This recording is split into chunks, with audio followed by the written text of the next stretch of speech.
Hey, everybody, tune in to Recent Tartarians. Recent Tartarians. Recent Tartarians.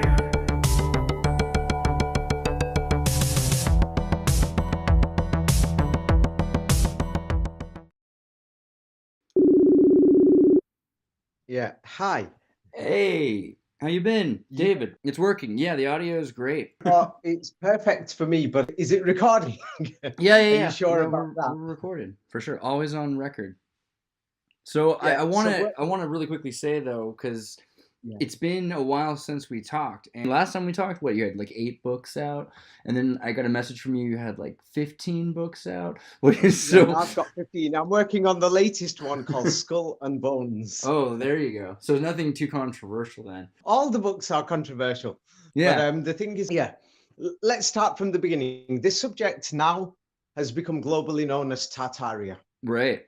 Yeah, I got Now, I had many- Dugan on. Alexander Dugan was talking about Tartaria, and I know Klaus Schwab has brought it up. So it's in the mainstream. Yeah. Now, the thing is, most people don't have a look. 20 years ago, nobody had heard of this thing until a guy came along called Professor Anatoly Fomenko from Russia, from Moscow State University. He came along and he started mentioning it. And then, but what he did was he spoke about total world history, and he showed world history is a lie. And from the evidence that he presented, what he showed was this. He showed that Jesus Christ probably lived around 900 years ago, maximum about 1100 years ago. This is what he showed. And then he showed the lies in history. It was very simple. He showed it mathematically. They just copied it. Yeah. And they used a mathematical order to copy this history from country to country. Yes. And they put it in different timelines, extending it, repeats in history. Then his work became famous globally. When it became famous globally, many people started to take advantage of it. And then they started advertising it, mud floods, this, that, everything, free energy. And now it's gone out there everywhere. But there is a lot of misinformation on purpose that we don't know. It could be organizations that are linked to historians or other people who are trying to discredit this movement.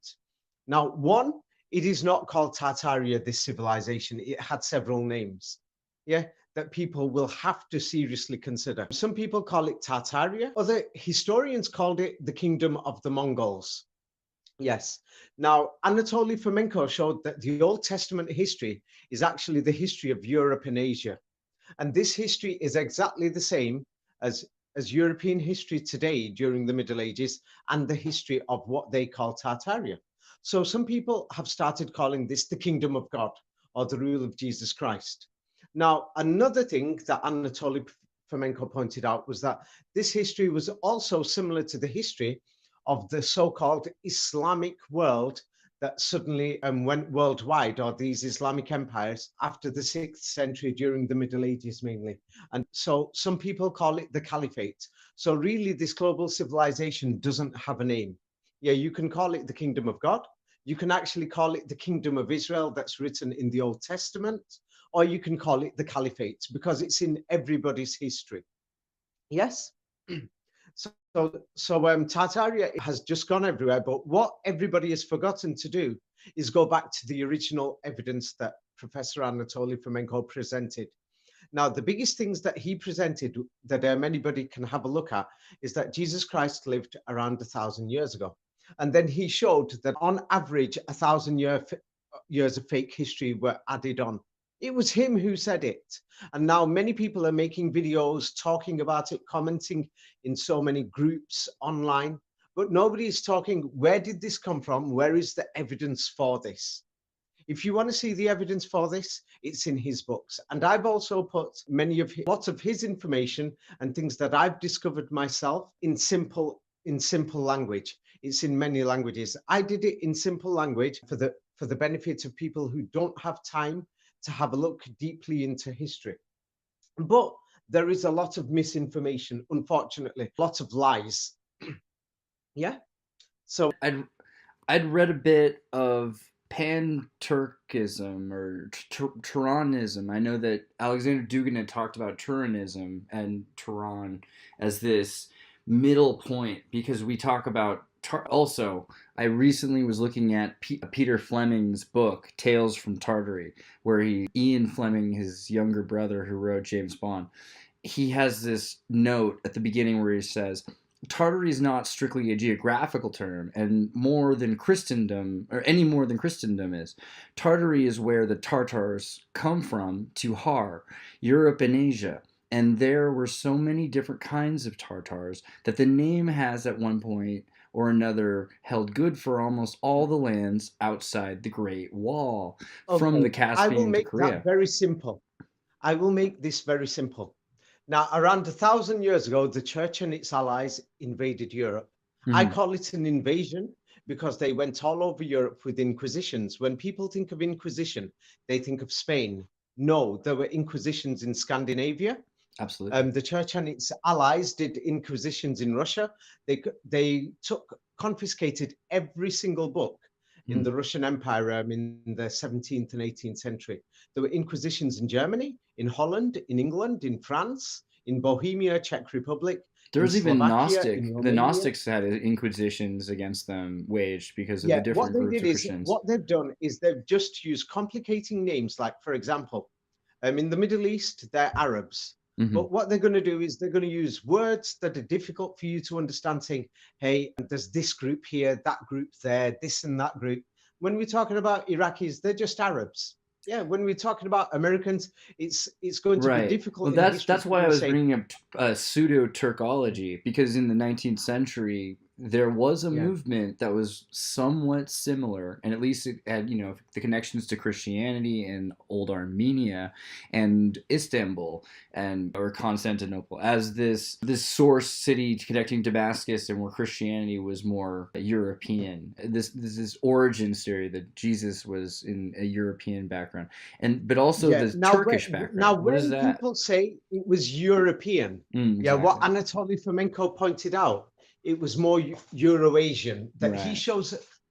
If we have a look at where Europe is and where is Constantinople and Moscow, or Istanbul and Moscow, then it means that Europe is west from these two places. Yeah, and so the Persians also didn't pronounce the R. So they talk about Tatar or Tata versus the Tartar. Now, I will make it simple. It's like when you say the word Polska, it means Polish and then ka. When you say Turka, it means Tur and then ka. When you say Turan or Medi-Turan, middle of Turan, the word Turan basically means people of the Torah. Interesting. Yes. So eventually, what happened is that when nationalism was created by the world order in the 19th century, what they did was they created this crazy pan-Turanism, and the Turkish language was invented. It's like, for example, ben çok iyi biliyorum Turkish abi. Sen biliyor musun konuşmak Turkish? See? Wow. I studied Turkish, but then again, I studied Japanese. Watashi wa nihonjin honto desu ka? Wakarimashite. I studied Chinese too. And yes,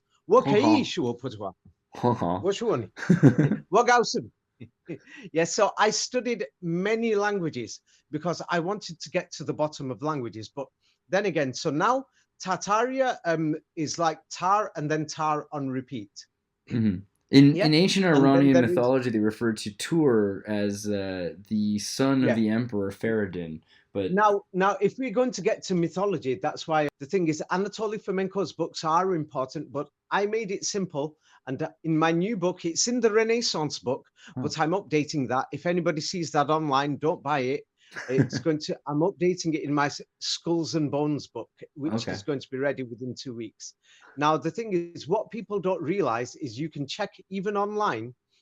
Most of the world's manuscripts from the Middle Ages, are actually in places like the British libraries, British Museum Library, Codex, and or the National Bibliothèque de France, or in the Vatican Museum libraries, or in a few smaller libraries like the Clementinum Library and a few others.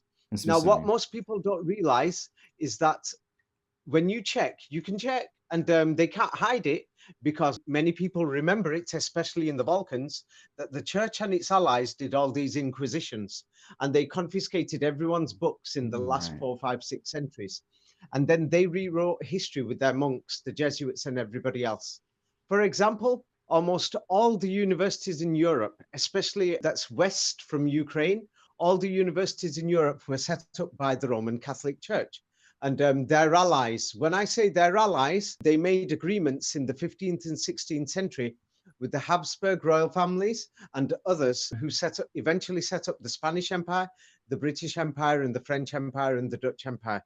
They made agreements to divide the world. This is not hidden. Yeah, these agreements are still available today. Now, what they did is they went everywhere, they confiscated books. Like if you check the Indian subcontinent, which is as big as Europe, the British, French, Spanish, and the Dutch collected all these so-called Sanskrit manuscripts, yeah, that nobody knows where they found them from. They're in two places mainly, in Varanasi, in a library over there, and in Pune city near Mumbai. Now, when you check them all, you'll think, what the hell's going on? The British found all these manuscripts. Many of them, they couldn't translate them, and you'll hear official stories. Like there's an Indian man who worked for the British colonial authorities. He found out how to translate, for example, an ancient Indian Sanskrit manuscript because he found the key in a dream. He dreamt it at night. Yes. That sounds very This Mormon. is how they found out to translate these so-called Sanskrit documents. So when you look through all of this history, you'll find that all these myths, everything, and mysteriously we've got records of them in Latin and Greek. Yeah, and in India they've got them in Sanskrit. Yeah, for the East, in the Middle East, they've got them in Hebrew. What you can check is that Hebrew was a dead language that mysteriously came to life 2,000 years later. Yeah, in the 19th century. Latin is a dead language since the Roman Empire. Greek is a dead language. All these mysterious books in libraries were written in dead languages that nobody can speak.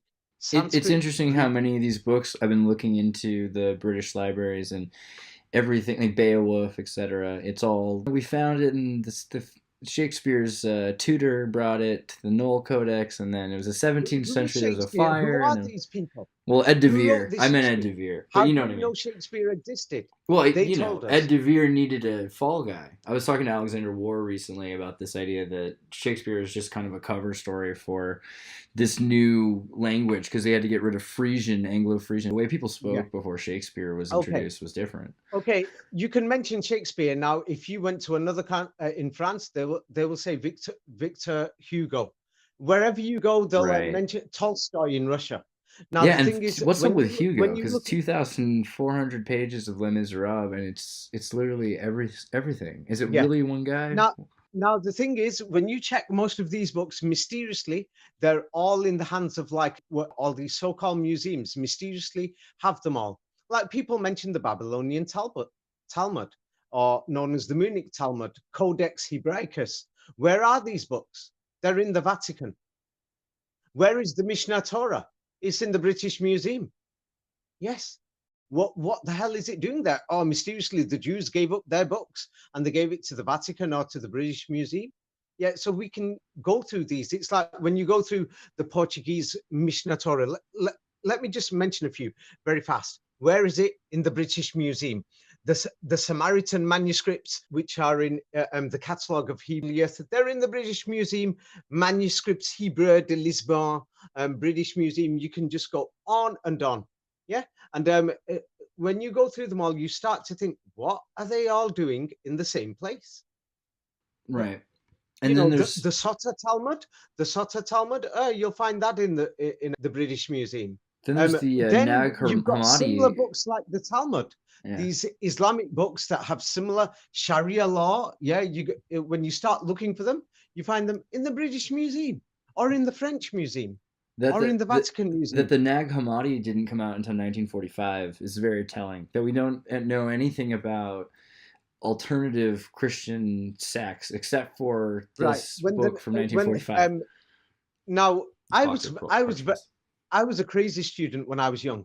I ordered copies of the translation of the Nag Hammadi scrolls, and the Dead Sea Scrolls when I was 17, 18 years old. A professor in California called Robert Eisenman was translating these things. I went through them from that age because I thought, I want to know what's going on here. Now, As I you do. found something strange. Yeah. What was strange is that, hey, these things were mysteriously found, yeah, at the time they set up the State of Israel, to justify that the State of Israel or the ancient Interesting. Israelites existed in the Middle East in that region. Yeah. So the thing is, Professor Anatoly Fomenko also showed it was just political, or these manuscripts are not old at all. They're going to find more discoveries like this all over the world. Same like they found the great statue of Buddha in Afghanistan that mysteriously the local people didn't find it. And they found it when the Americans invaded. And they say local people were involved. So it's like it's very suspicious history that they found the Dead Sea Scrolls and the Nag Hammadi Scrolls, and half of them don't mention the existence of Jesus Christ. Mhm. In other words, it was a Jewish civilization with no existence of Jesus Christ. So a lot of it is just political.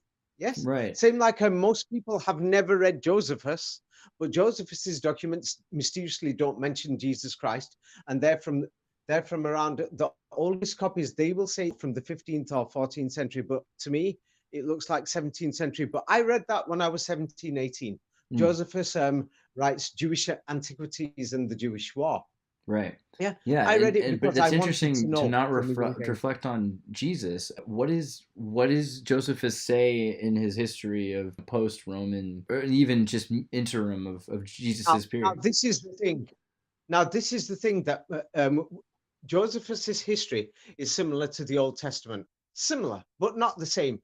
Now, the mysterious thing is what people don't realize is that the Bible, it starts from Adam and Eve and then mysteriously ends at Maccabees. Now, Maccabees, some people call it Apocrypha. It's removed by some churches. But mysteriously, this is the history of religion from Adam and Eve to Maccabees. And then mysteriously, we've got the New Testament. Now, when you go through that, yeah, what Professor Anatoly Fomenko pointed out, yeah, the second biggest thing, or in the top two biggest things he pointed out, was that he said the Quran actually says that Jesus Christ, yeah, his mother is called Mary, and then it says in another place in the same book that Mary is the sister of Aaron and the sister of Moses, the prophet. So Anatoly Fomenko, then he goes through the historical timeline and he shows that Moses lived around the same time as Jesus Christ, that Jesus Christ was the successor of Moses. Now, many people don't seem to imagine, and they've got some strange imagination, because what historians say, they think the word Jesus comes from the word Joshua, and nobody ever checks this. You must have heard that many times, yes? Yeah, Yeshua, right? Yeah. Okay. Now, if Jesus was known as Joshua in the Middle Ages in Europe, then why is the Society of Jesus, for example, Society of Jesus, the Jesuits, why are they called in Latin Societas Esu or Isa? Oh yeah, Yes. Esau. Wow. Yeah, because in Latin it's called brutal. Isa. And why do they call him Jesu Because in in Italian Latin today? it begins with an I. Indiana Jones screams. Yes, Yeah. the letter J was introduced. Okay, let's expand on that, 16th because I think we just both had a nice moment, but I don't know if everyone else got what that meant. So, does everyone know who Esau is? Do you want to explain in the biblical sense? Okay. Now, Jesus Christ, you can check in English until the 18th century was called Isu. They pronounced it Isu in England. This is, you can even check on Wikipedia, because many people's grandparents passed this history down. Then the letter J was introduced by the Jesuits and the Catholic Church. They introduced it in the 16th century, but nobody started using it until the 18th century, because when you have somebody introduce it, same like they introduced passports, but half the world still doesn't use passports. Half the world's people still don't have a passport or identification card. It takes time.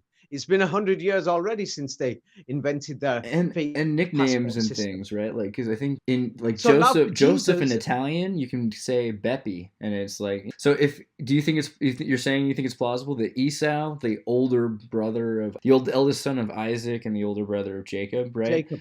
Yeah, Is I'll get that's to that. okay? I'll I'm too get excited. to it. So now the Society of Jesus is called Societas Isa. Yes, and the Muslims in the Quran actually say that Jesus is called Isa.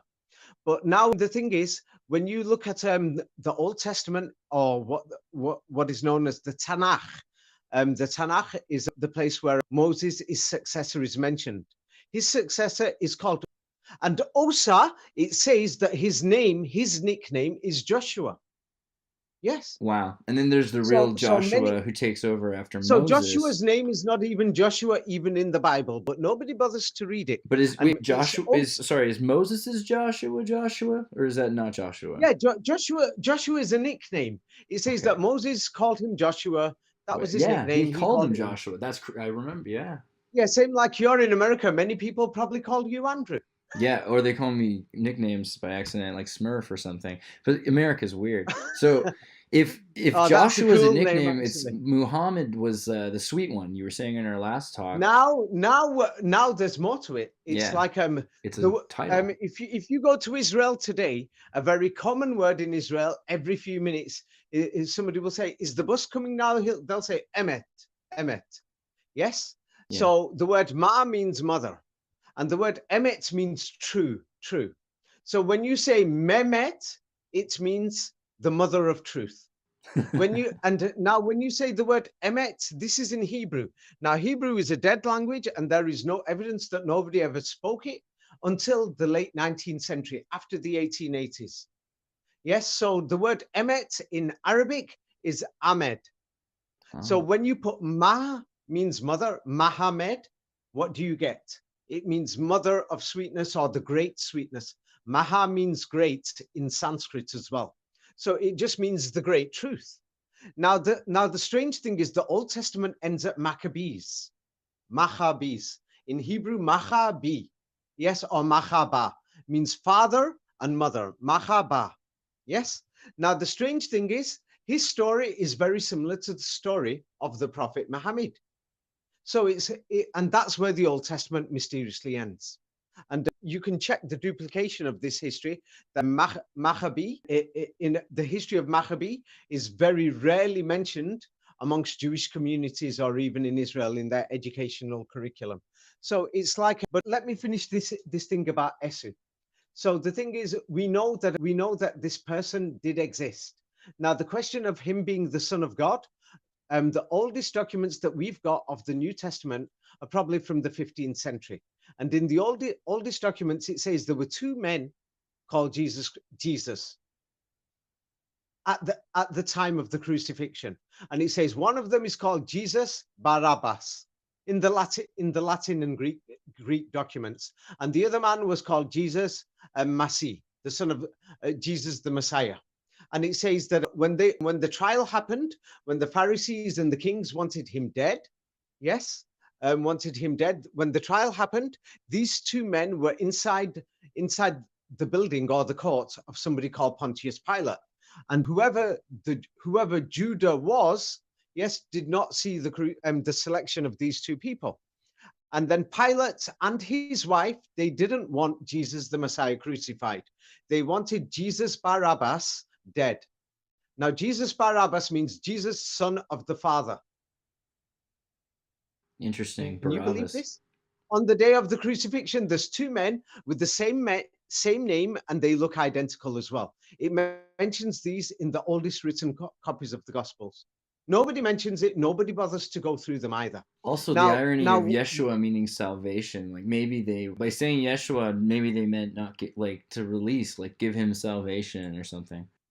Yeah, it developed many different meanings. When it's like if you're going to go from state to state, the name Biden or Donald Trump, it has different meanings to different people. Some people will say this guy's the devil.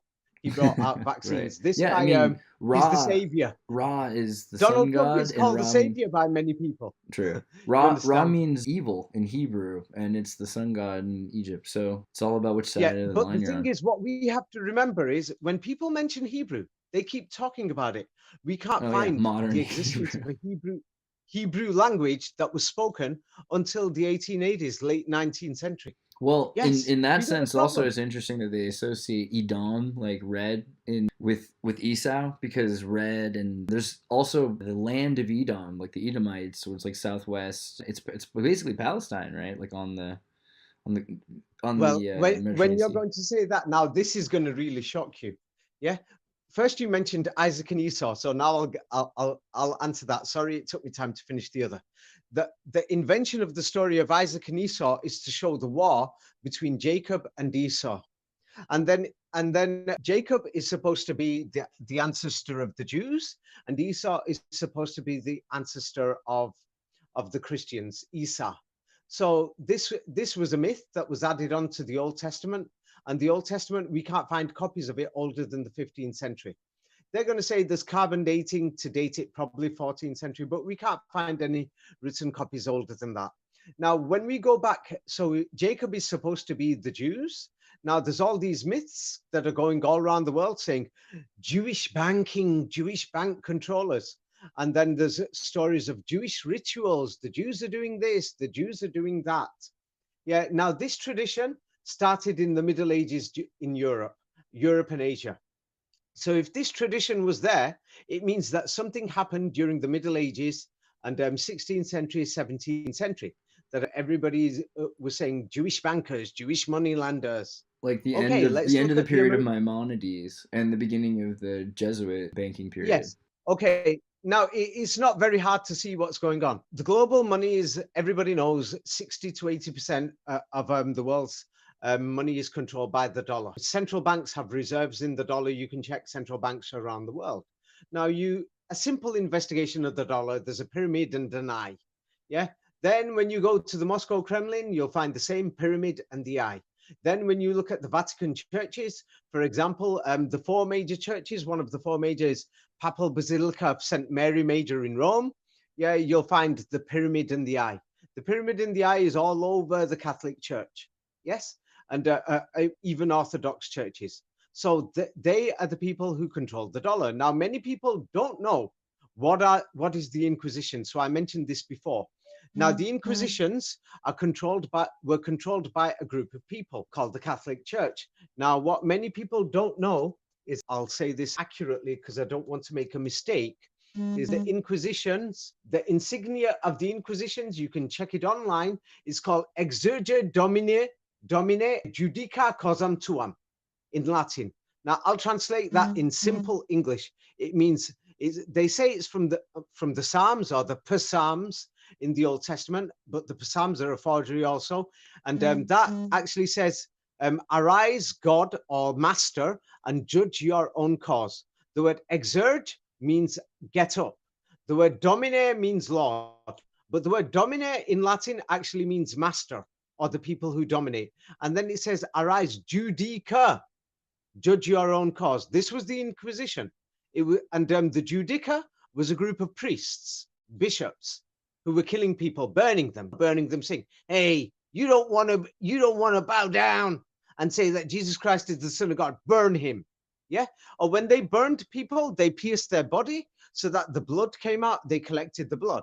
Well, apparently it was did they not do even with the just blood? the Muslims or Jews, but even the Gnostics, right? So if you said you believe, they have Yeah, this so when thing you like the said the Word of God, Gnostics, like the Bible is the Word of God, but yeah. it's not just that. They're So saying now the thing is, what Christopher's they did on letters. purpose was they created the words Gnostics, heretics, because they know you're going to read it, and within a few minutes you're going to forget. Well, the Okay, weird now thing I is, imagine told they're telling you have to believe that Paul's letters to the city of Corinth or Thessalonia, that those letters yeah. are the Word of God. I Okay, mean, or what they'll I'm going burn to you. tell you is very shocking now, because I've just told you drinking blood. Yes, they were collecting the blood in these inquisitions, and they were eating the meat. So now let me go through all these so-called Gnostics. The biggest ones are the Cathars in France, the Waldensians in Germany, and in Switzerland and Austria, and the Knights Templar in England, Holland, and northern France, They claim and they the Bogomils in the Balkans. They claim they led They were the crusades biggest against the Gnostics. Bogomils and the Cathars. Crusades, like they did against the Muslims. So Yeah, yeah, they were killing them. It's like invasions of Iraq, but not just invasions. They went door to door. They right. collected the books and they burnt the books. But let's have a look at who these people are. And Yes, you cannibalize can them? check I it. mean, wow. Yeah, I'm gonna say it very fast so that let's see if anybody dares to say something else. Then bring your proof. Yeah, I've got in the Vatican condemned these people. The Vatican wrote about their history. Now, what you can see is that the Waldensians, they call them Gnostics, heretics, Gnostics. Yeah, they were just Germans. These are Germans, the ordinary people. What did they believe? They believed that Jesus Christ was a prophet. They believed that the Bible was a lie. They believed in the old law of the old world, not the new law of the New Testament or the new world or the new world order. Yes. Yeah, and they were The very new world order suspicious of means Paul. to replace the Old Testament. And what they believed that Jesus Christ was not the Son of God, they refused, and they refused the crucifixion. Now you can check the Knights Templar. The Knights Templar spat on crosses, but they had a simple red cross. They spat on crosses of the Catholic Church. They refused to accept the Bible. They refused to believe in the crucifixion. They refused to accept that Christ was the Son of God. Who were the Bogomils? Now the Bogomils, yeah, refused to accept anybody who will make laws or anything on earth. They were so popular that their movement almost took over the whole of Europe. The Cathars developed from them. What did they believe in? They refused to pay taxes to the Catholic Church, and they refused to work in serfdom or the fields or to fight for the church and the so-called kings that the bishops were anointing. According to them, Jesus Christ was not the Son of God. Jesus Christ was just a prophet.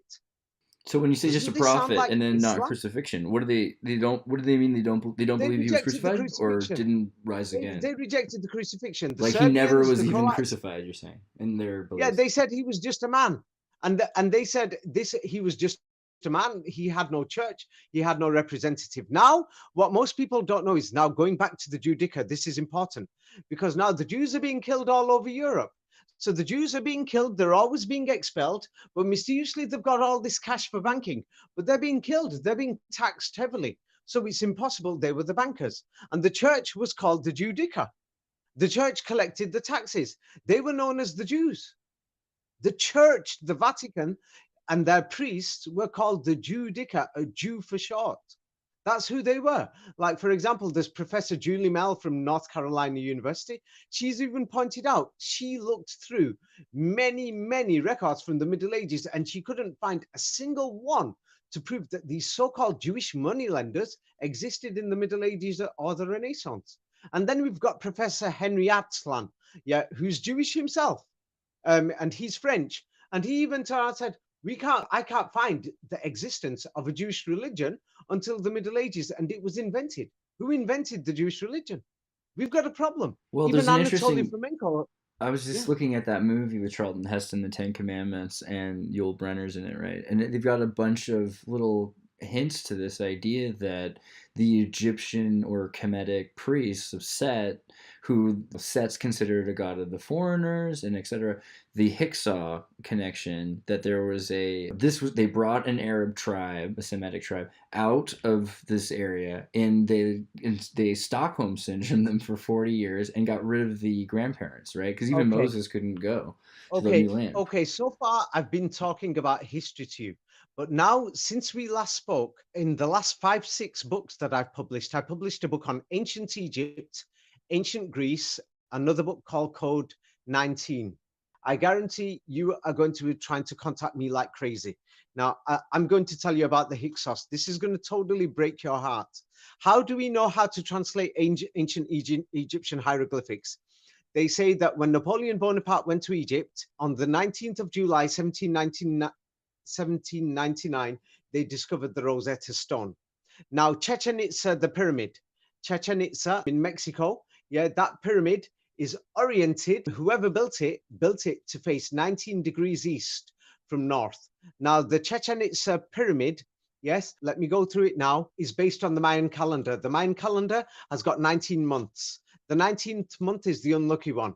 The pyramid, don't forget, is 19 degrees east from north. Yes, and the thing is, the Mayan calendar has an error of 19 minutes. Now, let's go back to the Hyksos. Now, the pharaoh Tutankhamun, he died at the age of 19. The person who discovered Tutankhamun's tomb, Howard Carter, he died from the curse of Tutankhamun. He died at a famous building now. This is almost like a shrine at 19 Collingham Gardens, Kensington, London. Yes. And the thing is, the Metropolitan Museum of New York has been accused of stealing 19 items from the tomb of Tutankhamun, 19 items. The mask of Tutankhamun is 19 inches deep. Are you beginning to see what I'm saying? The mummy of Tutankhamun was originally examined and completed on the 19th of November, 1925. Are you beginning to see what I'm talking about here? The Hyksos people went to Palestine and then to ancient Egypt in the 19th century BC. Now, when they went there, they built their capital. And they built the city of Ramses, Ramses slaves, which is 1.9 miles wide, which is a multiple of 19. And historians say that when the Hyksos went before they became slaves, they built their capital, Avaris city. And they say that Avaris is in the 19th district of ancient Egypt. The districts were called nomes. And then they say that Ramesses II, he was from the 19th dynasty who fought Moses. And then when he fought the king of the Hittites, they say that this is the first recorded documented battle in history. They say this is the battle against the Israelites, or the Battle of Kadesh. And they fought the king of the Hittites, and he had 19 allies. The Hittites fought with 19,000 men in this battle. Ramses II, he invaded Libya. He went 190 miles into the Mediterranean coastline. Are you beginning to see what I'm talking about? Oh, wait. Now, because I'm trying to make you, now my books are something else. The reason my books have gone around like fire now. Oh, Before, wait, they were I got just one really quickly. The value of might or Oz or strength is 19 in Hebrew. Oz is the Hebrew, at least in modern Hebrew. Okay. Now, 19 is actually Alpha and Omega. Alpha is 1, Omega is 9. So if you're going to talk about strength, well, Germany had its first democratic elections on the 19th of January in 1919. At that time, Germany was reorganized after World War I. It had 19 regions or 19 territorial states. And also 19, I'm looking at some of the gematria, and 19 is Job, the greatly injured or greatly hated. So Job also an interesting connection to this idea of losing your kingdom on a bet with the devil. On a bet with the devil. Okay. Not even your bet. Yeah. So it just goes on and on. Oh, then it says World War II, 19 million women were working in the US workforce at the time. The British had famous Spitfires. They had 19 squadrons of Spitfires. The most famous squadron was squadron number 19. Blah, blah, blah. If you go through it, so it 19 will is your number for sure. You found all the 19s. Oh, I've got it highly documented that I've pointed it out in my books. But when you go through it, it will actually shock you. I've sent you one book, but I'll send you 4 or 5 major books with this number 19. Like, for example, the Warsaw Ghetto uprising, the famous uprising, Jewish revolt during World War II was on the 19th of April. It started on there. So you can go through it. The Holocaust Memorial in Berlin, 19,000 square meters. Oh yeah, how many people? The Righteous Amongst Nations, 19,000 Holocaust helpers. Yeah, 19 million civilians died in the Soviet Union. When you go through the Soviet Union, the Eastern Front was 1,900 miles long. Operation Barbarossa invaded with 19 Panzer divisions. The Soviet Union had 19,000 aircraft at that time. Right. And by the end of 1944, 1.9 million Russians were working for Nazi Germany. Yeah, it's psychologically an encompassing number, right? Because 1 through 9, and then 10, and then 19 to 20. Like the Mayan calendar is really, there's 20 because it's 0 and through 19. But there's more than this. They've faked the history. They've modified the history of World War II. This is what it's showing. Evidence points to that they've modified it. Like, let's go to Hiroshima and Nagasaki. Yes, Trinity test had 19 kilotons of TNT. Hiroshima was detonated 1,900 feet above the city. Yes, 190,000 people were injured immediately. 19,000 people were estimated to have died within the next 4 months.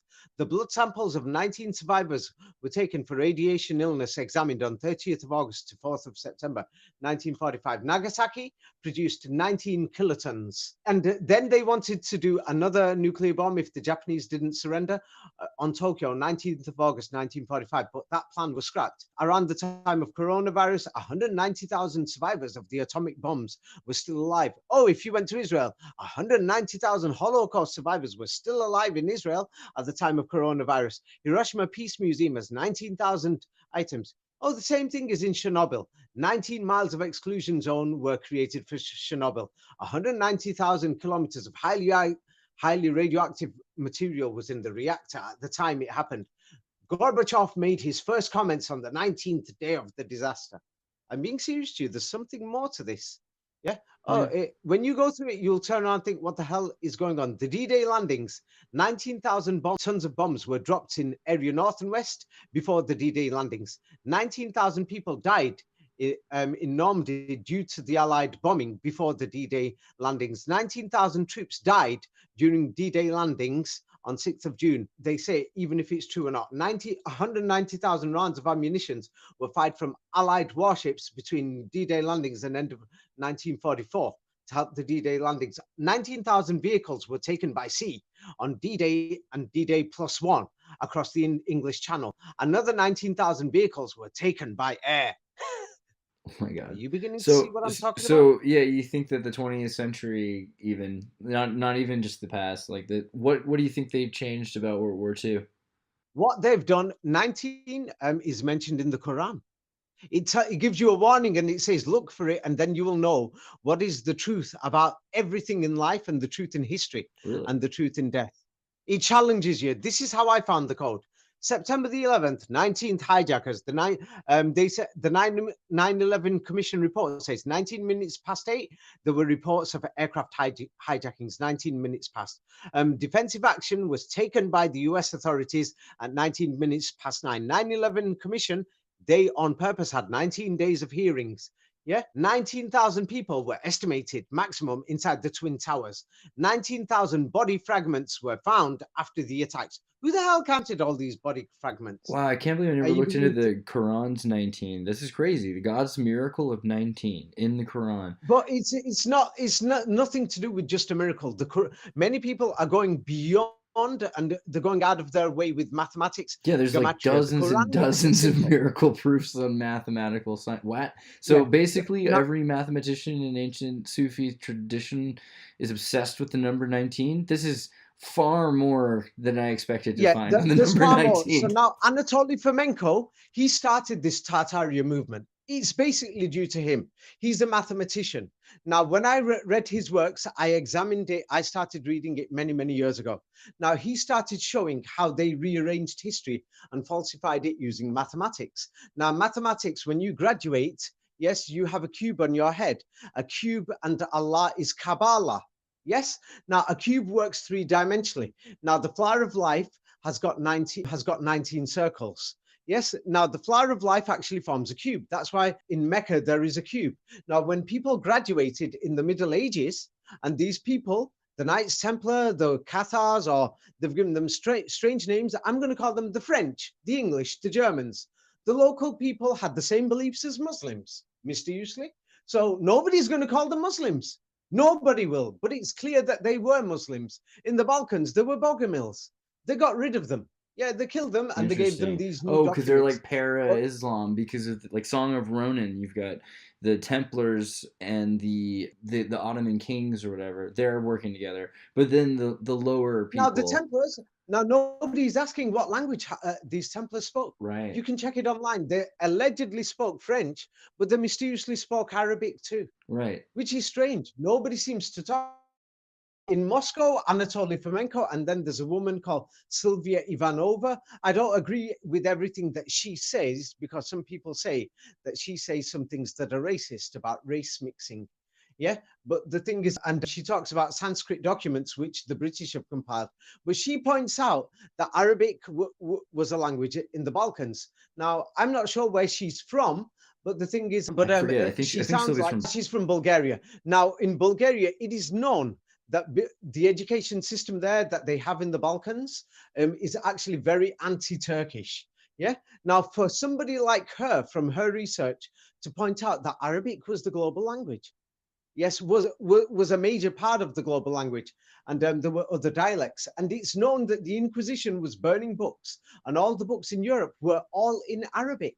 So if everybody was reading in Arabic in Europe, it means they must have spoken it. Nobody seems to Nobody Yeah, and then seems talk about how in the to Dark consider Ages this. everyone was illiterate because new language. That makes a lot of sense.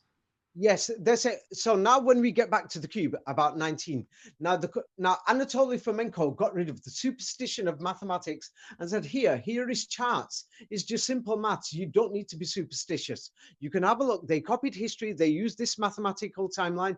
They use these dates just to modify things. Kabbalah is nothing mysterious. It's just simple mathematics. So now when we go through 19, there's nothing mysterious. The Quran tells you and says, have a look through it. Start with the number 19 and then have a look through the history, and then you will have a look at history and you can find what is genuine and what is a lie, and you will be able to figure it out. Like when we're looking at 19 commission hearings of 9/11, 19 minutes past 8, 19 this, 19 that. Yeah, you can go through the full. It's like this. What do they turn around and say? 19,000 jobs were moved outside of New York City as a result of September 11th. 19,000 first responders and survivors of September 11th were awarded money by the September 11th Compensation Fund. World Trade Center Treatment Program provided over 19,000 medical. You have to go through each website one by one, .gov, info, and all this. I went through it myself. I couldn't believe it. So that's when you figure out, hey, they're just making half this information up. The FDNY, Rudy Giuliani, you know, when they had the closing ceremony in Madison Square, yeah, had 19,000 people in 2002. Yeah, who counted on? So it's like they're just giving out bogus information. Now, the Quran says that over the fire of hell, there's 19 angels.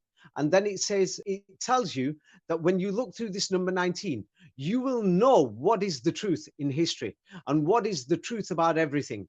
And then it says, after this, you will know if the Quran is speaking the truth about history, because the Quran is telling people that the followers of Moses and the followers of Jesus Christ, that they followed exactly the same system as in the Quran.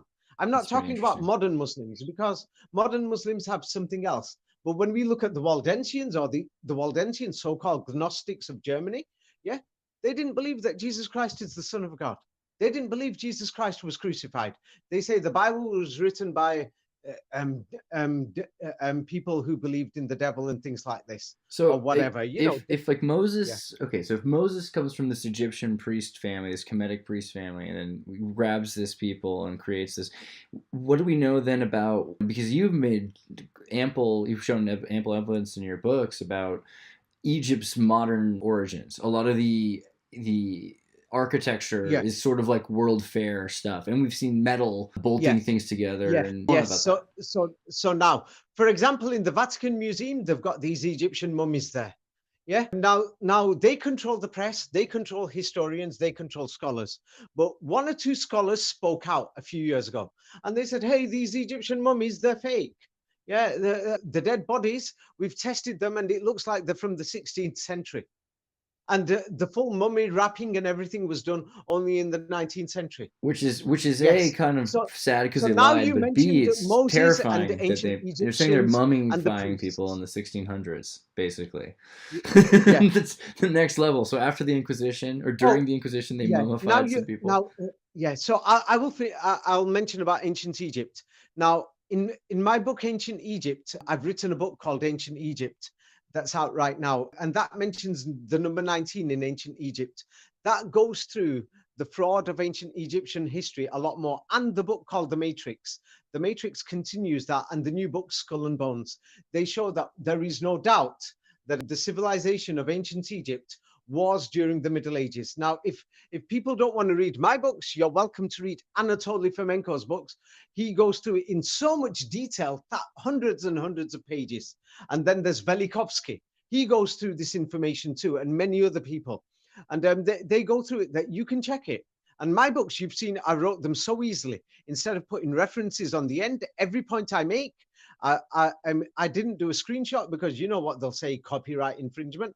I took a photograph of my computer, a photograph in my office, so that nobody can say I've broken copyright laws and for a screenshot. So that's how I did the photographs, so that I made it easy for references, that people can check everything. Now, you mentioned about the churches and what is it, that Moses being related to the priests and things like that. Now, nobody mentions this clearly. In the Quran, it says that Moses is telling his people that they already were the kings, that God already made them kings and masters. Yes, in several civilizations that nobody looks at. Moses was a descendant of Abraham. Abraham destroyed a king and a civilization, and then his people took over a civilization of Nimrod. Now they've told some crazy story that Nimrod civilization is in the middle of the deserts of Iraq.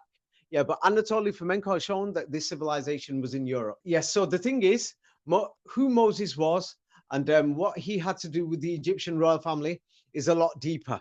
And the Hyksos story and all these things were invented because I've just given you a few 19s from ancient Egypt. But when you go the ancient Egypt book, I'll send you a copy. You can go through it and you will think, what the hell is this? Is even the temple dimensions, many of these fake temples are done with 19 this and 19 that. Like, for example, the Wailing Wall in Jerusalem on Temple Mount, 19 meters high, 19 Great Walls of China, 19 towers of Moscow when there's 20, but they've made sure there's 19 because they've modified these things. So when you go through these things, you start to think, what the hell is going on here? It's actually a lot deeper. So in my books, I've gone through it, and when you go through it, you'll be totally surprised. So now that you mentioned Egypt and these high priests, yes. Now the thing is, in the book The Matrix, I've shown more information to show that Egypt was at the same time during the Middle Ages. Now, what many people don't know is that in many churches, for example, Holy Trinity Church, Rothwell, Northamptonshire, in the basement, there's thousands of skulls and bones. In Capela de Ossos in Portugal, in the church is decorated with skulls and bones. St. Ursula Church, Cologne, Germany, a great church or cathedral, thousands of bones. Now, I'll give you an example of what these bone stories. Now, this is going to be terrifying for many people. St. Stephen's Church in a village called Leuk in Switzerland, Leuk, is decorated with thousands of skulls and bones.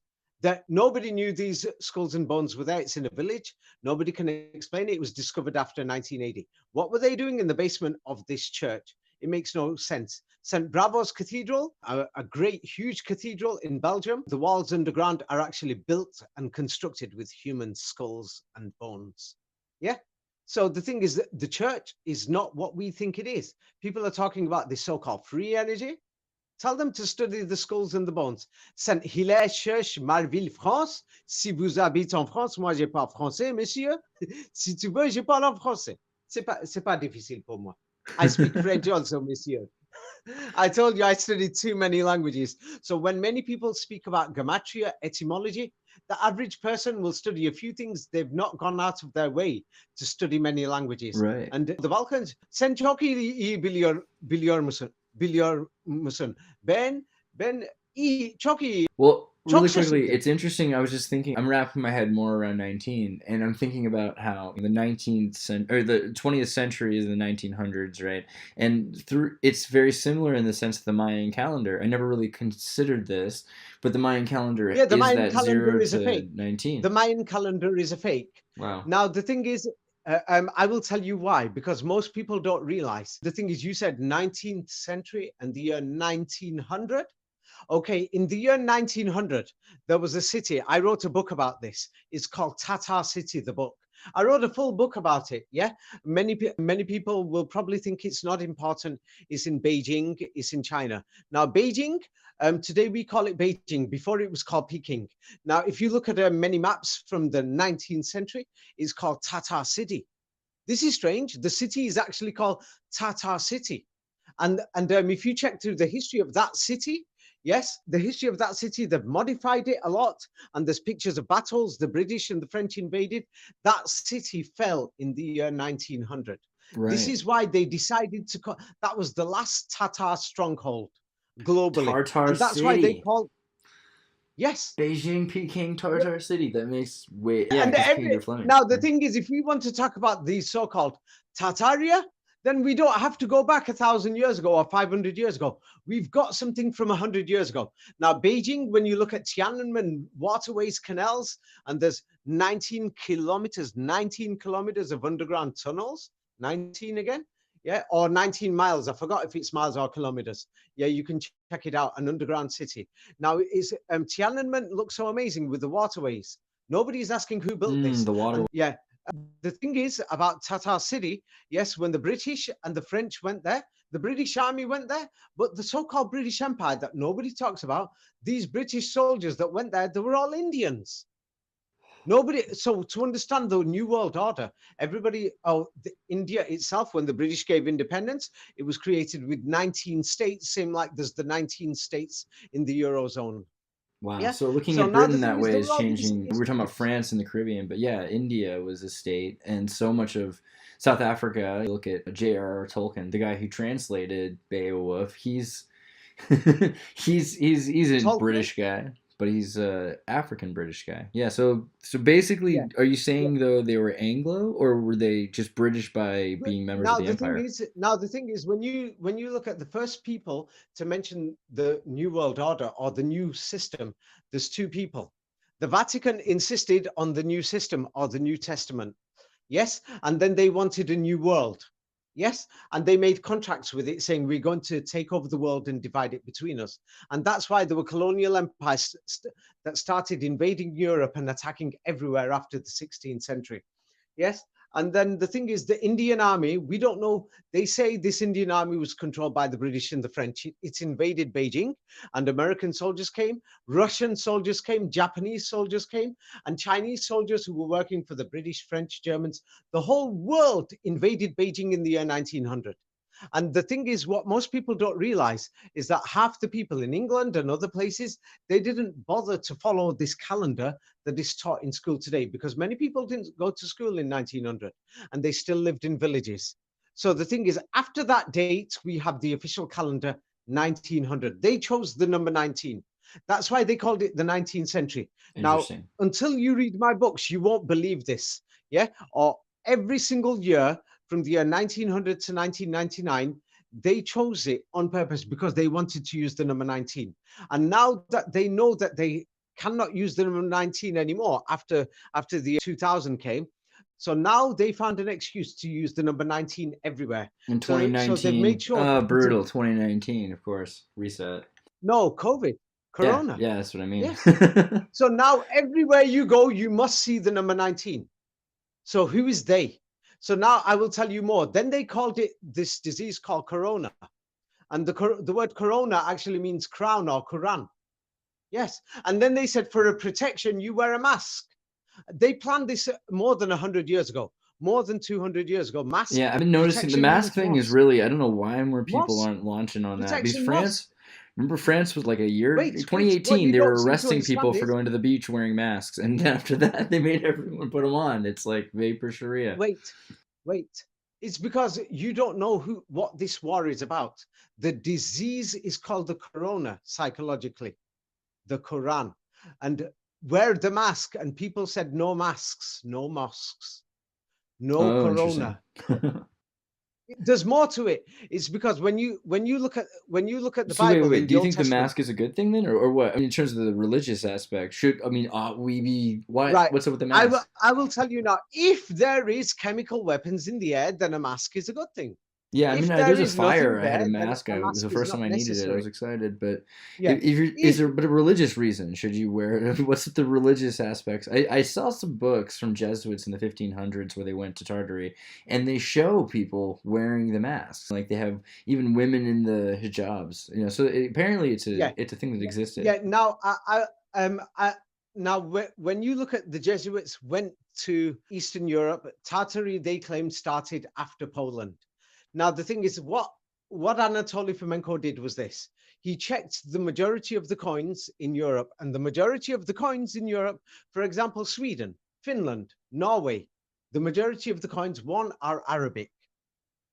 They're written in Arabic and not normal Arabic. I mean, we're They're using Arabic written in an numbers, Arabic so language. Yeah, no, the words itself are written in oh, even just beyond Arabic not using language Roman decoration. numeral, they're using Arabic script too. Interesting. Yeah, yes, the full writing. And they even say there is no God but Allah. We're talking about the majority of the coins found in Sweden, Norway, Finland, Denmark, yeah, Germany, Poland, Ukraine. Yeah, the so-called Ashkenazi Jews or Khazars, whatever, in their territory, all the coins are in Arabic. And they all say there is no God but Allah. Nobody is talking about this. So Wow. if we're going to talk about Tartary, yes, the history that the Jesuits wrote has been falsified because they're not mentioning this. It's also interesting because like And that makes Islam monotheistic, whereas Christianity and Judaism are henotheistic. They believe in there right, are other right, gods. Have no other god Judaism before me. is actually monotheistic. Now, Judaism is actually monotheistic. Well, but it says Simple, it believes basic in other Judaism. gods you shouldn't have before you, which is to say you don't believe there aren't other gods because otherwise why would you command not to worship them? Okay, now the wording and the way the Old Testament is done, many people, even in the Jewish religion today, they've not read the Old Testament. Now, as I've told you, Professor Henry Atlan, he found from his research, which is available, you can check it online, that Judaism was invented during and after the Middle Ages. Anatoly Fomenko showed that the Old Testament is actually the events of Europe and Asia.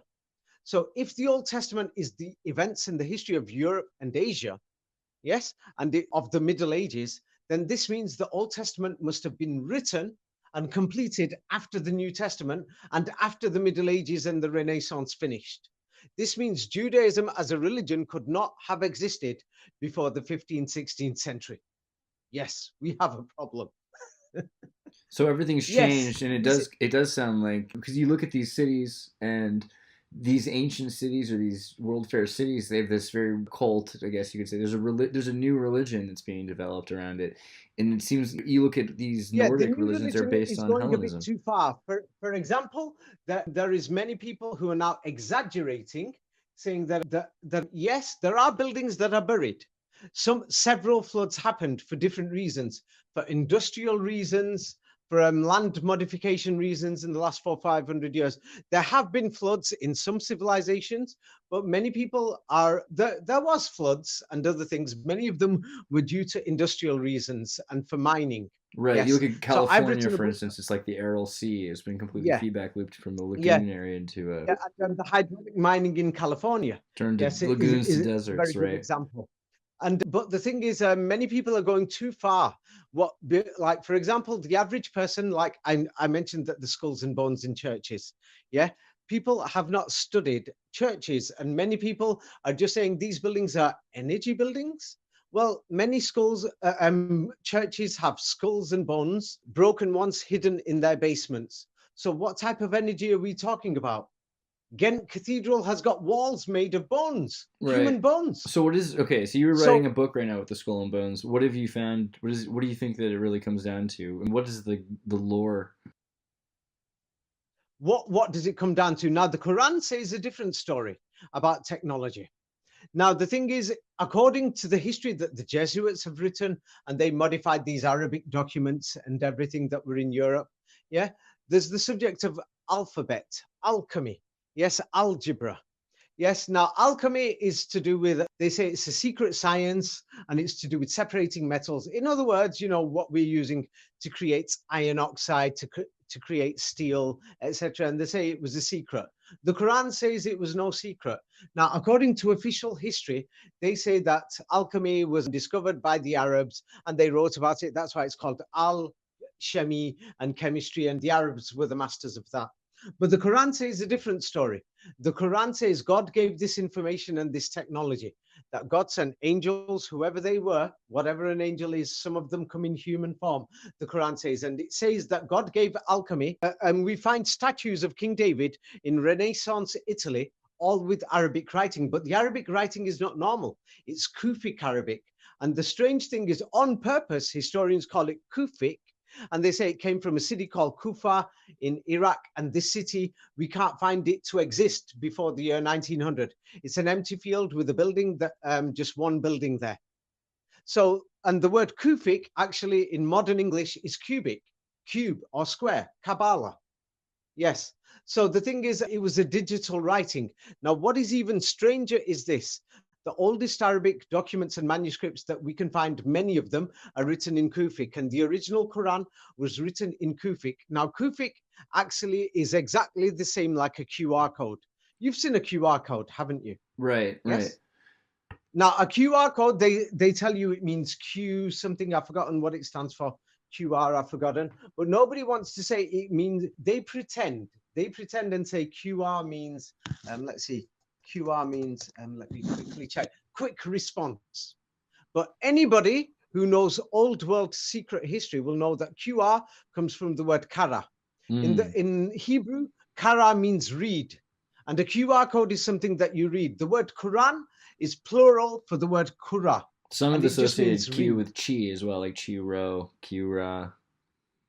Yes, it just means read. Chiro, It's Kira. interesting looking at Akura Kufic because bismika. the Now, Kufic in Arabic Arabic- does in have these Arabic- cubes. It looks very, these lines and things. It does look like a QR code. Okay. Now the strange thing is, this is going to really, really, really shock you.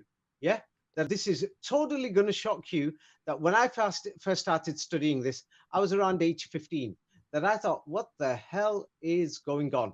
Yeah, when I was around age 15, 16, I thought, I found a copy of the Bible in high school, the Quran in the library, and then I thought, oh, I'll have a look through the basic history, what language it was written in. I found that the Quran was not written in modern Arabic. That the Quran was originally written in a language called Kufic in English. And Yeah, so Kufic. were you saying Kufic is not from Kufa, the Iraqi city? You can. I'll send you photographs of that city right now in the year 1900. You're going to think, what the hell? I can't find this city. It does not exist. Wow. It's on my Facebook profile, but I'm trying to look for it very quickly. Now, when you see this, it is totally going to make you afraid. It made me totally worry and totally afraid. Now, here is, you've seen what a QR code is like. Now, here, I've just sent you a picture of how the Arabic Quran was written before the 15th century. The Vatican burnt all these books in Italy and in Spain. Just quickly have a look at your messages. Have you found it? Well, let me jump in there real quick. When you look at that, it is going to totally baffle you. That's from the 15th century, what I've just sent you. Okay, yeah, I'm pulling it up. And yeah, it's the square Kufic. And yeah, I was looking, so if you go to Wikipedia and you look up Arabic, the first thing that comes up is some kind of Euro Spanish looking stuff, but you go to the square Kufic area, it all looks like QR codes. They invented the word Kufic. Say what? Yeah, they invented the word Kufic. It actually means cubic in English. It's a cubic language. And there's the city of Kufa in the year 1900. Nobody is there. Nothing is there. Just one building. Yeah, and it's a brutal, pretty building. It looks like an Agrabah in Disneyland, but then there's just this But we're talking about nobody lives it. there. They're telling us there was thousands of people who invented the Kufic language, which is a lie. So it's complete. Look at Kufa City today. You don't think it was just like wiped out? It's Iraq. Iraq was pretty well. No. The thing is, what you can look at, because Iraq is not an urbanized nation like Western nations. You've still got many tribes who are in the villages, and they will tell you there was nobody there. Their grandparents can remember. They can remember there was nobody there. They'll say the history is a lie. It's a lie. They'll say you can see the difference. There is a city there today. There was nothing there before. Now let me show you the cube that you wear on your head. Hold on, wait, really quickly. I was reading Wikipedia, and then it says the Abbasid era, 749. The Abbasids attacked Kufa, or they made it their capital, and then they moved their seat to Baghdad, and then they were sacked by the Karmatians.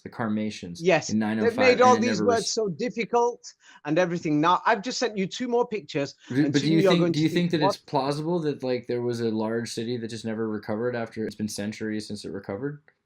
Well, if you're going to say that, then it's the same story that they're saying, that the Mongols had a capital called Sarai-Burg or Bagsarai. Yes, in Tatar language. Turkish is similar to Tatar language, and Tatar language, Turkish is half Arabic. Yeah, Bagsarai, they can't find it to exist, and they're saying the Mongols had this great empire that ruled half of Europe, half of Asia, half the world. Now, what I've shown you here is in cathedrals in Spain, what Kufic looks like. And then I've shown you 3-dimensional Kufic. Languages have gematria. So when you do the gematria, it makes languages 3-dimensional into a cube. Yes. And as you've noticed, the swastika. Yeah, actually, when I sent that to you, I didn't even see it at first. But I was just looking at this is on Wikipedia it's Muhammad. as an example. It's Muhammad. He's the propeller. Wait, you just sent the last symbol that you sent. It's Muhammad. Is the swastika. It says Muhammad. Yeah, it actually means. Yeah. Now the thing is, what they're telling us is Europe. Yeah.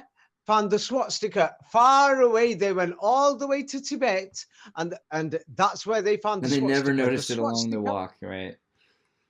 And they're trying to tell us the swastika was not in Europe in the Middle Ages. The swastika It's is everywhere. the symbol for the name Muhammad. Man, in actually, Cubic- that's Cubic really language. brutally interesting because when I went to Spain last, I saw the graves, the tombs of the Queen and King Ferdinand and Isabel, and laced around her coffin is just tons of Swastikas. these little pictures of Muhammad's name. Yes. in And do you Kufic. know what nobody looks at? I've just sent you a new picture from Spain, the Cordoba Mosque. The swastika Yeah. is all over. I sent you a new one. And the swastika, it is known that Right. many people from Spain ran to Morocco. It is known. Go to Morocco. The swastika stands for Muhammad. Go to Right. Algeria. Yes, and they're telling us the swastika didn't reach Europe until recently from modern Sanskrit, and nobody had heard of Sanskrit.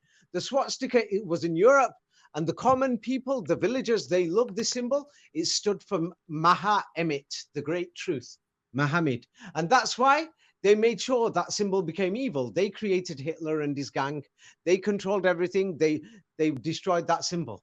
Yes. Right. I'm So looking for the- something to send you really quickly. Actually, I'm going to put in your list. And which they, is, and not only that, the swastika language in Kufic was on the gowns of the Holy Roman Emperors until the Habsburgs took over the Holy Roman Empire. Yes. I'm looking for. There's So they the used Chiro Kufic, yes, Here in we go. Germany. It was the language, and all the swords of these German soldiers, the Venetian soldiers, that you can see were actually in Arabic. What have you sent, Nate? I'm just sending you a science article. So I've got. When I was in school, they were calling it the Gamadian instead, and essentially they're using it as a photon turbine because it's the perfect propeller shape. And they were doing tons of studies on how you can make these little photoactive turbines that are in the shape of Muhammad's name. So it was making rounds, but you couldn't call it what it was, right? So they had to call it the Greek name, which is the Gamadian. But Yeah. it's amazing because it's Now one of those that- things now they had that- to get over because Yeah. it's scientifically useful. Yeah. Now that you mentioned all these Gnostics, they've given these strange names on purpose. It's just normal German people that they were killing, and all their bones, you can find them under St. Stephen's Cathedral in Vienna. You can find them throughout Bohemia, throughout Germany, in these strange churches. It's in my new book, Skulls and Bones, and more details are in all the other books as well. Yeah. What you will find is that, hey, the Holy Roman Emperors, they used Kufic, cubic writing on their clothes. And the swastika in cubic means Muhammad. And in Germany, the whole Holy Roman Germanic Emperors, Charlemagne and the rest of them, yes, they used Kufic. And if anybody is trying to say that in Germany, this swastika had some strange meaning, Gnostic meaning, the Gnostics, hey, they believed that Jesus Christ was not the Son of God and he was the messenger of God. Whoa. Fomenko points this out. I'm pointing it out. It does not mean that I'm trying to support modern Islam. Modern Islam is full of fake concepts, Right. fake It's like ideas. Westboro Baptist I'm Church. talking Everything about today Quranic is Islam based on the Quran, scholastic the original. original text. Yes. Yeah. Huh? So you talked about the Qumran document before and the The original. Qumran documents, they're forgeries. Yeah. These so- are just forgeries. It's like political forgeries that were made recently. But anyway, go back to that cubic because this is scary. What I've sent you, these documents from the Middle Ages, like here, have a look at these walls of Mm. these so-called cathedrals today that were originally mosques that they took over in France and Italy. Just have a look at this building. They destroyed many of these cathedrals and modified them. But here's a place that they still haven't modified. I sent you a picture. Have a look at that. And it will make you wonder, was The the world future is advanced Kufic. 500-600 years ago? Well, the Matrix, they had the Animatrix series, and they talk about Iraq as being the center of there's like a place south of Baghdad that's going to be the new city of the AI called 01. And it's interesting just looking at this. Yeah, AI Kufa. is 1919. Yeah. A is number 1 and I is number 9. Yeah, and if you have a cube, when you do the masonry of languages, it's normally on a grid with 9 squares. Yes, 9 squares, 1 to 9. And you could put alphabets in and you can compare languages and the masonry of languages, and you will find a lot of modern languages are fake. But anyway, going back to this cubic, this language that the Quran originally came in is amazing. It's a digital language. Now, as you'll notice in that picture that I've sent you, the central decoration is the original language of the Quran. It's cubic. Around it is the handwriting, modern Arabic. The and that was carnation just style, decoration. right? Was decoration. So now the strange thing is what is the Quran? Let me send you What is the what is what the the outer ring? Okay, so really quickly, because I'm looking at this, I've seen the Kufik in the center, the door's Kufik, and above it's Kufik, and the outline is there's a ring, there's a frame of the Carmatian script, which is the kind of whimsical stuff, and then what's the yeah. stuff on the outer line? That looks like almost Now the Sanskrit. outer line is, I'll give you an example. Like today, we've started using QR codes. Yeah, Many people can read them. You can study the language itself. right. It's based on gematria. Now, the thing is, most people are now, when I write a book, I'll type it out. But 20 years ago in university, we used to type it and write it with our own hands. So now, writing, many young children don't even learn how to write in many countries. They just start learning how to type. Their parents buy them a keypad. Right. Yes. So now many people can't write. So what happened is when you look at that and you look at all the old Arabic books, look at these. Oh This is the yeah. Quran. Types. The Types. Quran is a digital language. We don't know who this Muhammad or Muhammad or the Prophet Muhammad, we don't know who he was. We don't know what this book is. The Quran was originally in this digital language called Cubic. And then when the Inquisition started to burn these books in the 15th, 16th, 17th century, the Muslims mysteriously ran into the deserts. They ran out of urban areas and civilized Europe and other places, and they ran to the deserts and the mountain regions in the Balkans, wherever they survived. Yes, and then the wars continued all the way up to the 1940s, 50s. And that's why they're continuing the wars in the desert regions now. And these people memorized this book, and today they write it in their handwriting.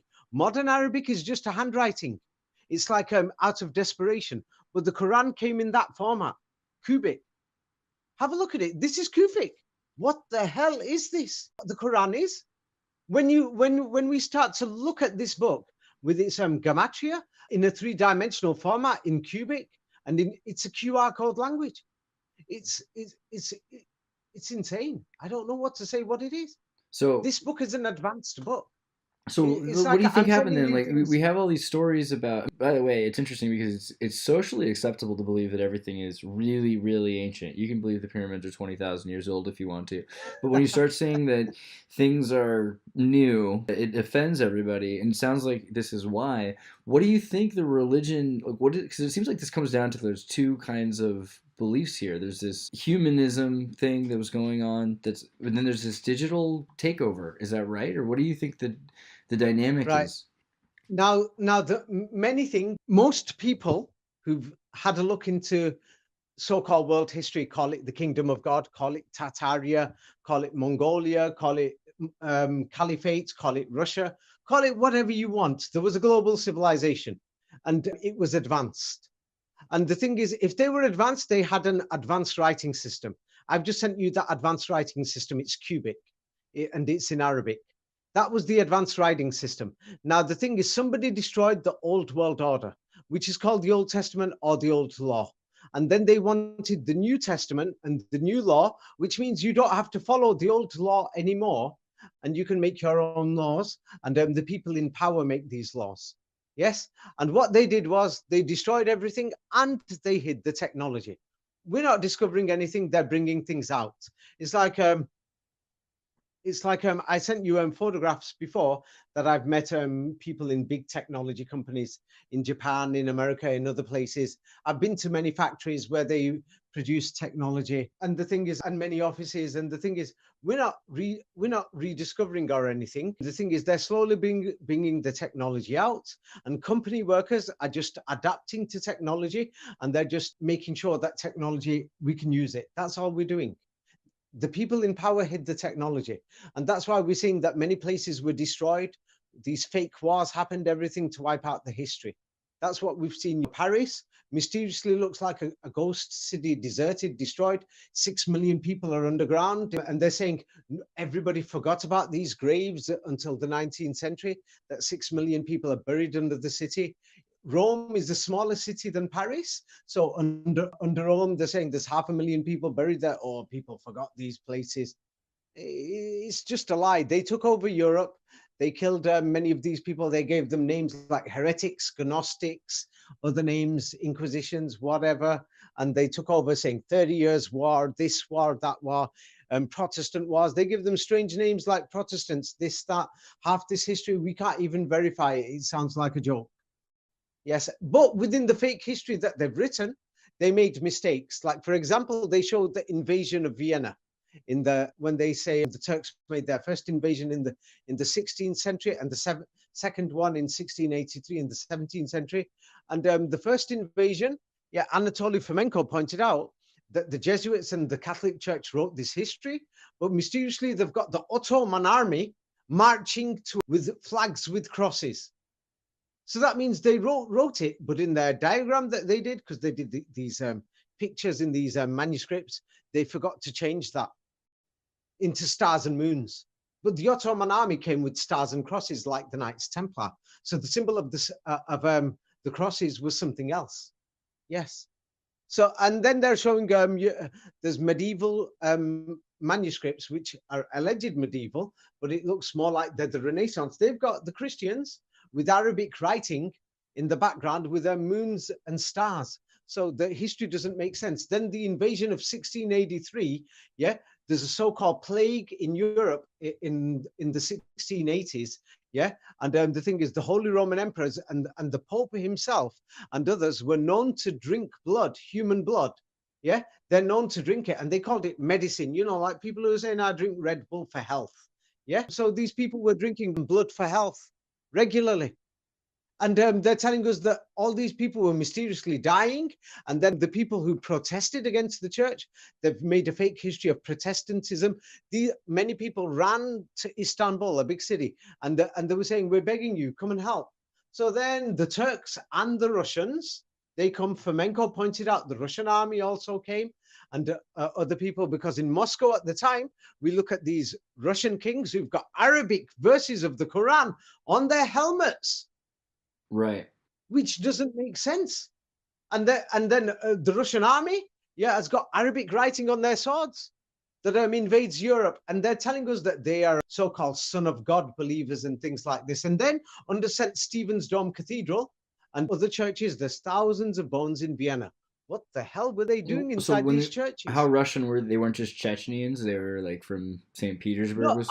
Nobody's talking about the Chechens. I've been to the Caucasus region, Kafkas, Caucasus, or whatever they want to call it. Most people have never been there, and they talk about that region. Now, for example, if you come to America, you'll notice that there's people from the Balkans and the Middle East who look a little darker compared to the Scandinavians and the Germanic people. Now, in the Caucasus region, what is so strange? Yeah, for example, I've been to Novi Bazar, and you're from that region. Then you will know I'm not lying. I'll describe the Caucasus. Now, when I went to the Caucasus, I thought, what the hell is going on? These Chechens don't mix with the other locals. They're tall, they're bigger, and they've got blonder hair and redder hair. So I know that they migrated south. That's why they migrated south, and they're fighting to defend the Quran. And they say, we came south, we came from Germany and Scandinavia. We retreated after the 18th century. Yes. And they are mysteriously Muslim, and they're Northern Europeans. And now if you go to Novi Bazar is different from Niš. Niš, yes, in Serbia. Now, when I went to Niš, I noticed the people were not as tall as the people in Novi Bazar. And I noticed that the Novi Bazar people were taller, and there was more people who had the ratio and tendency to have blonder hair or fair hair. So, and those people, they say, we went to the mountains, we retreated from Germany. And they say they only came in the last 200 years. Yes. Same like the Bulgarians. Many Bulgarians are taller, and everybody is giving this fake history that the Russians invaded the Balkans, fighting the Ottoman Empire. But many of these Bulgarians who retreated into Bulgaria, the Russians came after them. They came after them, the Russian Romanovs, yeah, and the Holy Roman Empire, Holy Roman Habsburgs, they seized the actual Tartaria or Moscow. And when they seized it, they put the fake Romanovs in power. And then what happened with the fake Romanovs from St. Petersburg, they made a law in the 18th century. Every book in Northern Europe must be surrendered. And they sent out their similar inquisitions, and they got hold of all these Arabic books, and they changed all the coins. Or the Russian currency was a dirham. It was in Arabic also, which doesn't make sense. But it doesn't make sense with the official history. So there you have it. It's like why the Scandinavian type of people in the Caucasus and in the Balkans. Whereas when you go to Azerbaijan next door, you will see, hey, they've got Middle Eastern features. Armenians have got more Middle Eastern features, but Chechnya, no. Dagestan is mixed between Northern European, mixed with the Southern European. They've mixed together more. And the Chechnyans, they're more in the mountains, so they didn't mix together. And that's why they can fight in Northern Europe.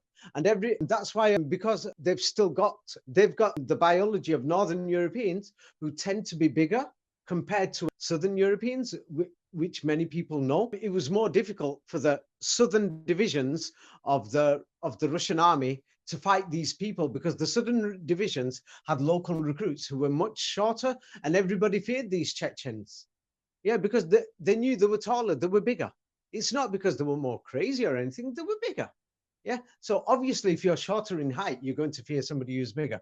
But it is a serious question. What are these Scandinavian and Germanic type of people doing over there? When did they go there? Now they're going to give you some fake history that doesn't make sense. In the same way that we've got people who are Scandinavian type of people, or people from Poland, Polish blood, as far as Kashmir, Pakistan, and Western China. That nobody seems to explain Polish blood and German blood being in Afghanistan. What about, so in terms of the goddess, in terms of like chauvinism in the goddess, because you look at Chechnya and you look at a lot of people's ideas of every religion really is as a paternal religion, but so many of these areas we look at least what we're told about their history is that they worshipped a lot or Inuit or these gods. For instance, Hathor, which H and K, like Cathar, is like the Hathor is the god, sky deity, and the mother sky, the consort of Horus, right? So many of these feminine archetypes. Is it? And also, I know, like in Arabic, they've used Sufi, Sophia. Is there a feminine aspect to now God? The thing is, I mentioned Hathor in my book called The Matrix. Yeah. Now the thing is, ancient Egypt is not ancient. It's from the Middle Ages, 14th, 15th, 16th century. Now, the thing is, if you look at many of these Egyptian words and you compare them to Latin and the Egyptian rites of religion, mummification, Catholic mummification, then you will soon see it's the same civilization. Yes, Anatoly Fomenko pointed that out. I pointed that out in my book called The Matrix. Yeah. So the Catholics, do they kill off a bunch of people and then force that style of? I mean, is that right? The thing is, in the book Skulls and Bones. Now, the thing is, in the book Skulls and Bones, what I've done, I've given an example of 20 churches so that people can go and do the research themselves. Of 20 churches with underground dungeons, basements, thousands of skulls and bones. Now, when you see it, you're going to think, oh my God, this is a joke. They're in the basements of churches and people upstairs are praying. Skulls and bones. Now, the thing is, when you're saying, do I think that they wiped out a civilization? Let me just send you a few examples. Normally, the thing is, it's because I don't keep this stuff. But also in terms of the femininity, I'm curious, like, because is it that they worshipped a feminine aspect, or that they're trying to push a goddess cult now? Okay, now the thing is, now when people say something to do with worship, now, why do people drink a drink like Red Bull? Why do they mix it with, let's say, vodka with Red Bull or things like that? Why would somebody do that? Because it's there, or because they want energy? Because the Red Bull gives the energy once you've drank the red vodka so that you could dance away. Yeah. That's what most of my mates do. when they go clubbing. Yeah, they say, hey, it's just the extra boost. Yeah. So now the thing is, what happened is, I will give you an example. Imagine if you're killing people and you're burning people and you're cooking them. yeah, to eat their meat, and you're killing kids, saying that kids have got blood, and then that blood, because when a kid cuts his hand or something, or he falls and hurts his knees, his skin recovers faster compared to somebody who's 60 or 70, because the blood is different, it's younger. So now imagine if you and your mates and your friends are going out there and you're drinking blood every day and you're killing people. Now, the thing is, imagine you're growing weaker because now you've got the people who mysteriously, there's a guy called Muhammad, or the Prophet Muhammad, who came, yeah, and his boys are coming saying, motherfuckers, we're going to chop you up. Or I don't want to swear, saying, hey, we're going to get them. And they're invading Vienna. And now they're mysteriously, there millions of people are following them all over Europe. And what are you going to do? You're going to hide their history. You're going to call them Gnostics, devil worshippers, this, that, dual gods, that they had two gods. And then you're going to change history and you're going to say, they did these rituals. They had these female goddesses, everything. You're going to hide everything. This is what they did in history. Now, this is what my new book, Skulls and Bones, shows. Because I didn't save the pictures on my computer, unfortunately, I'll have to send you bad quality pictures. But unfortunately, it's bad, but because these are actual photographs for the book. And it's because I don't want to infringe copyright. You know what these people are like, because they don't want the message to get out there. Let me send you a few of these. Now, I'm sending you a few churches showing you what's in their basements. Now, when you see this, you're going to think, what the hell?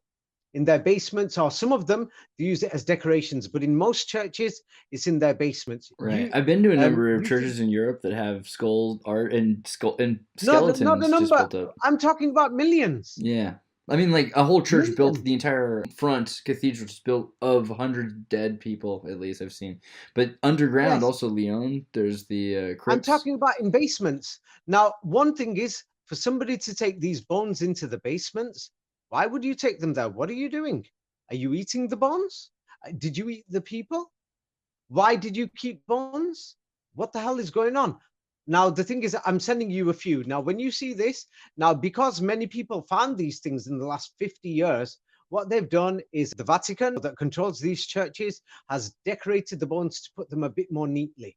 But actually, the bones are in a mess, like piled up, almost like that you're somebody who's messy and dirty, and like a dog or a cat eating through garbage, and then you just dump the bones. So that's how the bones were found. For example, in Stephen's Cathedral, in many places, like there's just thousands of bones under the Cathedral of Vienna. And they were fighting about that. And they're saying the Muslims, the Russians, and everybody else invaded. Yeah. And then the King of Poland, Jan Sobieski, he came to save Europe from Muslim invasion. Go and look at all his churches in Poland, all these skulls and bones in basements. What the hell were these people doing? I sent you a few pictures. Have you found them? It's terrifying. Yeah, just hundreds, each just wall of skulls, just collaged and mosaic. Oh, those things, they put them as decorations in the 19th century. Is because in the 19th century, what happened is many people, as people found them, let's say if I go into my local church, I'm going to find them. They're going to say, oh, we didn't know that was here. There was no room to bury these bones. So then they'll just make it into a decoration. They've turned it into a decoration to hide it. To hide it. Or actually, when the bones were discovered, they were actually found as a mess. You know, same like when you see a dog going through a pile of garbage, eating through the things, bones of all the meat. Actually, what I've sent you more than 10 pictures now. You should have had them. So this is the thing people are talking about, these free energy. Now, the thing is, they decorated these places to actually hide it. And they're saying, no, people came here to pray. But now, for example, if they're going to say people came here to play, for example, the Sedlec Cathedral in Bohemia is known as the Church of Skulls. Now, the strange thing is, inside that place, there's 70,000 skulls and of 70,000 people's skulls and bones there. Well, we've got a problem. The population of that place in the year 1700 was only 2,000 people. How the hell can you have 70,000 bones from the 17th century when only 2,000 people live there? Have you received the pictures? Have a look through the pictures. Right, yeah. It's crazy. Just all these bodies, and then just piles. Actually, this one that's the scariest is just, you're right, like in the basement, just piles of bones, like it's lumber. Just tied together. Have a look at the pictures I've given you. Now, have you and please take a look. I've sent you a few pictures. Yeah, and then you will see. the wall of skulls, terrifying. And- Yeah, and these guys are supposed to save us. Interesting, and it is interesting, like the Have you idea found them in that these, Facebook messages? yeah, I sent you many pictures. yeah, Yeah. Now the thing is, what people think is today they made them a bit neat. It seemed like you and me walking into a place, we found a mess. So actually, these bones were found in a mess. A mess. It seemed like garbage. So now they put them a bit neater because you and me, we're going to complain. You and me, we're going to say, what the hell are they doing here? So then they're saying, no, people came to meditate here. They're lying. It's because, for example, there was a cathedral, I forgot which one, the ordinary US soldiers found it after World War II in Austria. But the thing is, they tried to keep it a secret. But so many local people came saying, what the fuck? Or what the hell is this? They went crazy saying, what are all these bones doing here? Yeah, and it's like at the time there were bishops and priests. The U.S. Army had to protect them. Yeah, and there were practically people were saying, "What the hell are these things doing here?" There was a big outrage. So they wouldn't have reported it, but then in the end they reported it. The U.S. Army found it. Yeah, they were looking for something, and it was behind a hidden basement under a church in Vienna. So I think that is actually St. Stephen's Cathedral, but I forgot which one. It's in my book. I've forgotten off the top of my head. Yeah. Wow. So the thing is, we're not talking about a few. We're talking there's millions of bones like this underground in Europe, piled up skulls and bones, millions. I'm not talking about a few. I'm talking about millions. You see? Yeah. Millions of bones. So, have you actually received the pictures? Yeah. I'm looking at them now. I'm just going through all of them, and it's just walls of bones, just crazy amounts. I've seen a lot of these in the past, and they said the Great Wall of China has bones in it, and everyone talks about the amount of people that died in the dark. They have all these excuses for this, but this is. You know, definitely when you look at it, this is art they're trying to say it's the Dark Ages. Now, in my book, I pointed out that actually these bones were gathered together in the 16th and 17th century, mysteriously at the same time as the so-called Muslim Turkish invasion of Vienna in 1683. That these people were doing this, and then you can check it. They can't hide this information because the Muslims kept records. Yeah, but nobody wants to read the Muslim records. Okay, we can go to the Smithsonian. Yeah, the Smithsonian, they couldn't hide it. It's because there's too many records that ordinary people wrote. Yeah, that these people were killing people in the 16th, 17th century. And they were eating their meat. They were burning people in inquisitions. They were cooking them. They were eating them. That's what the inquisitions were about. But in history, they wrote down they were Gnostics, they were heretics. The truth is, it's like you and me. We want to have a meal. Forget a chicken sandwich from KFC. Yeah, let's bring those men from over there, and we're going to cook them. Wow, that's what they were doing. Yeah, I just sent it you. I just sent you a new page. The kings of England. They've modified the names of these kings and popes, but the thing is, it's known they were drinking blood. Have a look at it. Eating human remains for religious or medicine purposes. I could say Red Bull is like for a medicine purpose. Wow, it's medical, not medicine, It says, okay, I'm going to read it for everybody. It says, despite these insistent denials, the practice of eating human remains for religious or medicinal purposes was extremely prevalent in medieval and early modern European culture. It was studied by the Swiss physician Paracelsus. Is that right? Yeah. What they've done is they added that bit on for you to think it's medicine. It's not medicine. And other well-respected medical professionals, and used not only by the average gentryman, really used by the average gentryman who could afford medical care, but by kings such as Charles II of England. You're going there having a glass of blood. Come on. Pope Innocent the call that medicine? The ideology behind this practice was said to be influenced by the healing properties of the Eucharist. In fact, the general consensus seems to be that medicinal cannibalism was supported by the same ideas that supported the Eucharist. The human flesh contained healing powers, and the most effective way to access those powers was by eating those which contained them. What they mean by healing powers is that blood is alive. So they normally drank the blood when it's alive. But the thing is, they're just saying it's medicine. It's not medicine. You're eating people. You're having a pint of blood. you're eating someone's leg. Now, the thing is, let me show you the sources of these things. I'm sending you the sources, then you can check it. That these are from even the so-called elites media can't deny it. I've sent you the Smithsonian, many other places, sources that you can check through it. So this is what these people were doing. And you can have a look that it reached its height in the 16th and 17th century when the so-called mega big Turkish invasions happened in the 16th and 17th century, or Muslim invasions of Europe. Because in Muslim records, you can go to Istanbul and other places, the Muslims have kept the tradition saying, these people, the Vatican and its boys, they were going around in their inquisitions, they're burning people, they were eating them. They were eating them, they're just drinking the blood. That's what they were having as a drink. This is what they were doing. And then the people were coming, many people were so-called Protestants or Gnostics, yeah, came and said, we refuse to accept Christ as the Son of God, or we refuse to accept this and that. And they're using it as an excuse. They're actually eating us. We are the food. And that's why when you think about a global agenda for 2030 for vaccines, that everybody should be protected against 20 diseases, on average 10 or 20 vaccines, they're purifying everybody's blood right now. Right. They talk about vaccine is the Latin root vacus. Purifying your blood. Well, same like an animal. Vacus means cattle. So they're making us all cattle. Yes, and the thing is, have a look. I've sent you the sources so that you can check it. Smithsonian and other things, have a look. That they're just eating these dead bodies, everything. Who did it? The royalty, the priests, scientists, whoever, all these people, it's like the average middle upper class, they're just eating people. They're eating people.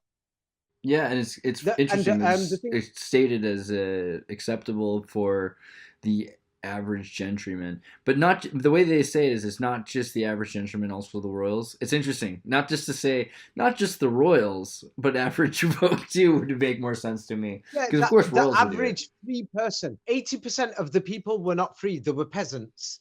You got to remember, like you had to live on the land and be their slaves, and then all you did was eat. You grew bigger, and as it says there, young men were their favorites to eat, and young women.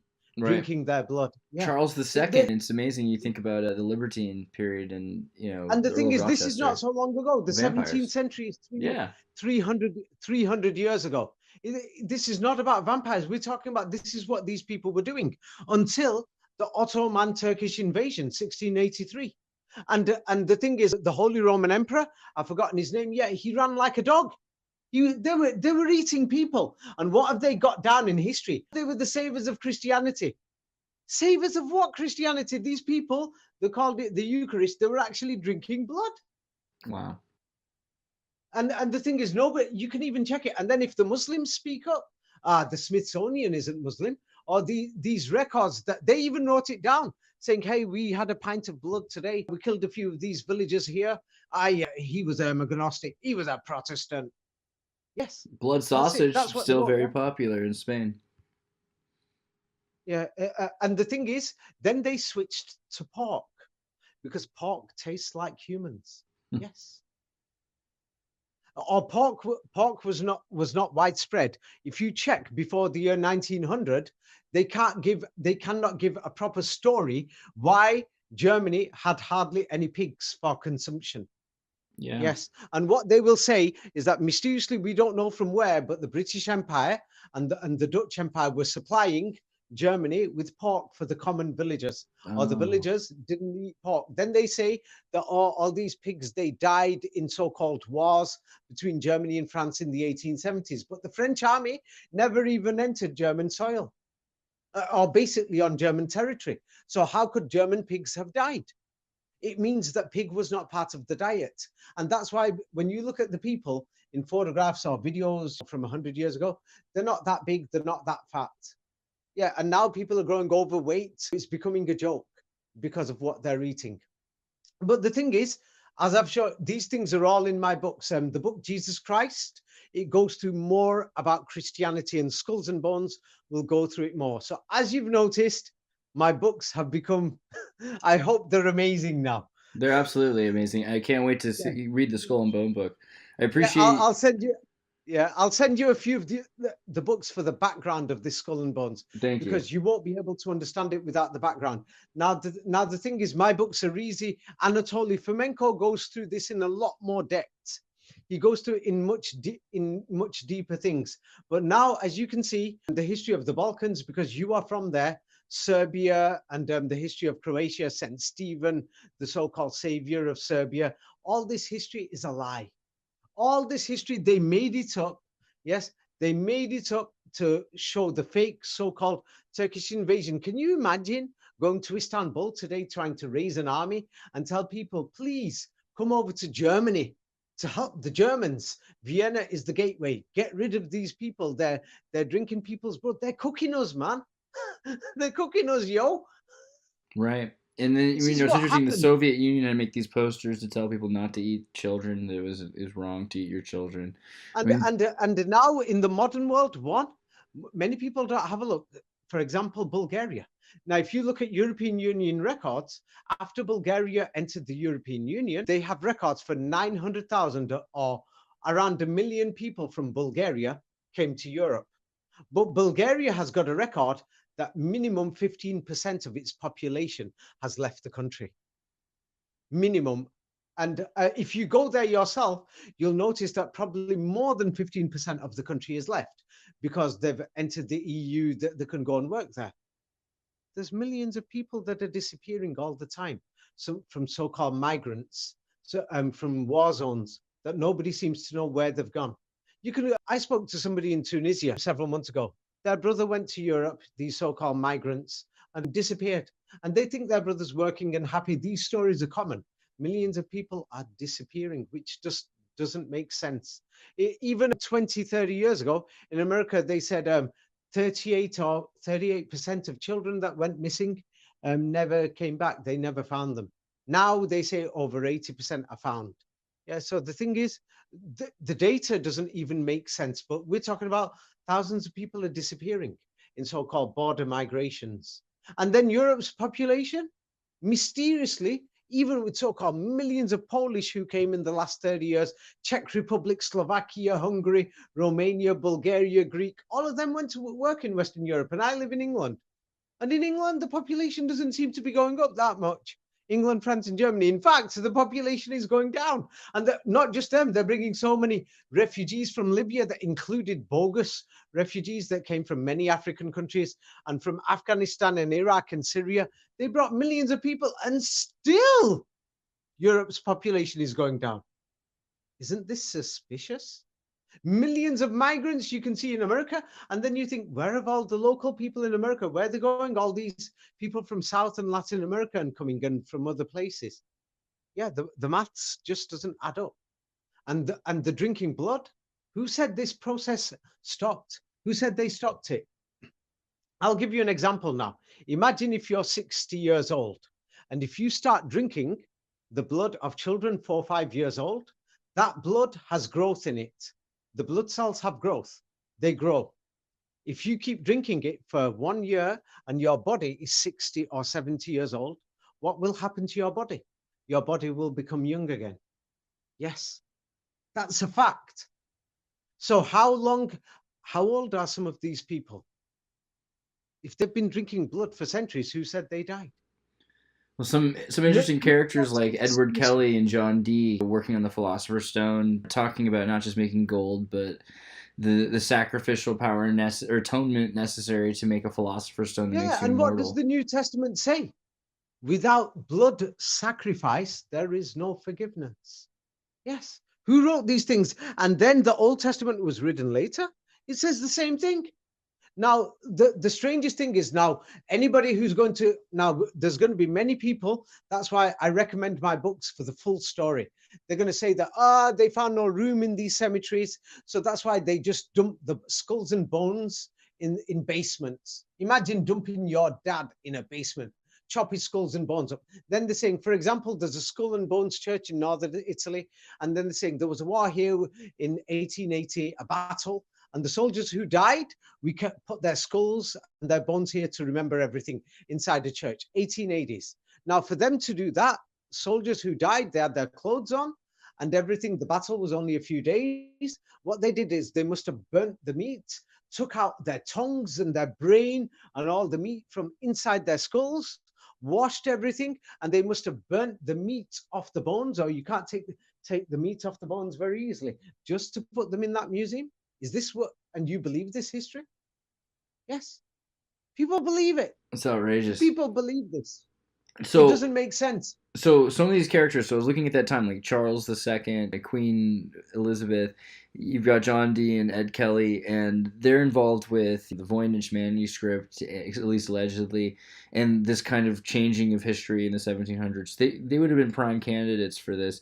Do you think that do you think that the British court was trying to introduce this or keep this secret? Now the strange thing is, if you look at the history of England, England was invaded from Holland in the 17th century, 1688, by a man called William of Orange. The history sounds like it's bogus. Now in England, mysteriously, there's lots of churches and cathedrals in the countryside that have been destroyed. So whoever took over the churches, whoever took over the churches changed their function. Now, if anybody wants to understand the true function of churches, now, as I said, they said that there's all these skulls and bones in basements of churches, and they're claiming we couldn't find no place to bury these people. The cities got overcrowded. But many of these places, you could check the population in the 17th century, there's hardly anybody there. So that means the history is a lie. And then let's go to Muslim cities now. Mysteriously, the Muslims found more room to bury the dead, and there's millions of Muslims, but in Europe, they didn't find it. Or somebody's going to say, but there's more Christians. No, Latin America is Christian recently. Take away the Latin Americans, then there's more Muslims. And take away the atheists, it means there's more Muslims anyway. Yeah, but forget that. This is not about numbers. Now, the thing is, why can the Muslims find places to bury the people and they didn't dump skulls and bones? And then let me just give you that Italian one. This will make you actually very suspicious that they took out the brains from the skull. Let me tell you, which church is this? San Marino della Battaglia, Church of San Martino della Battaglia di Cenzano del Garda in Italy. This place is decorated with skulls and bones, decorations, yeah? And the thing is, they say that this is from the Battle of Solferino, Napoleon III, 1859. Instead of burying the dead bodies, I'm telling you now, imagine right now, right? Instead of burying people, I'm cutting open your leg, taking the blood off, everything in the meat off, taking the bone out.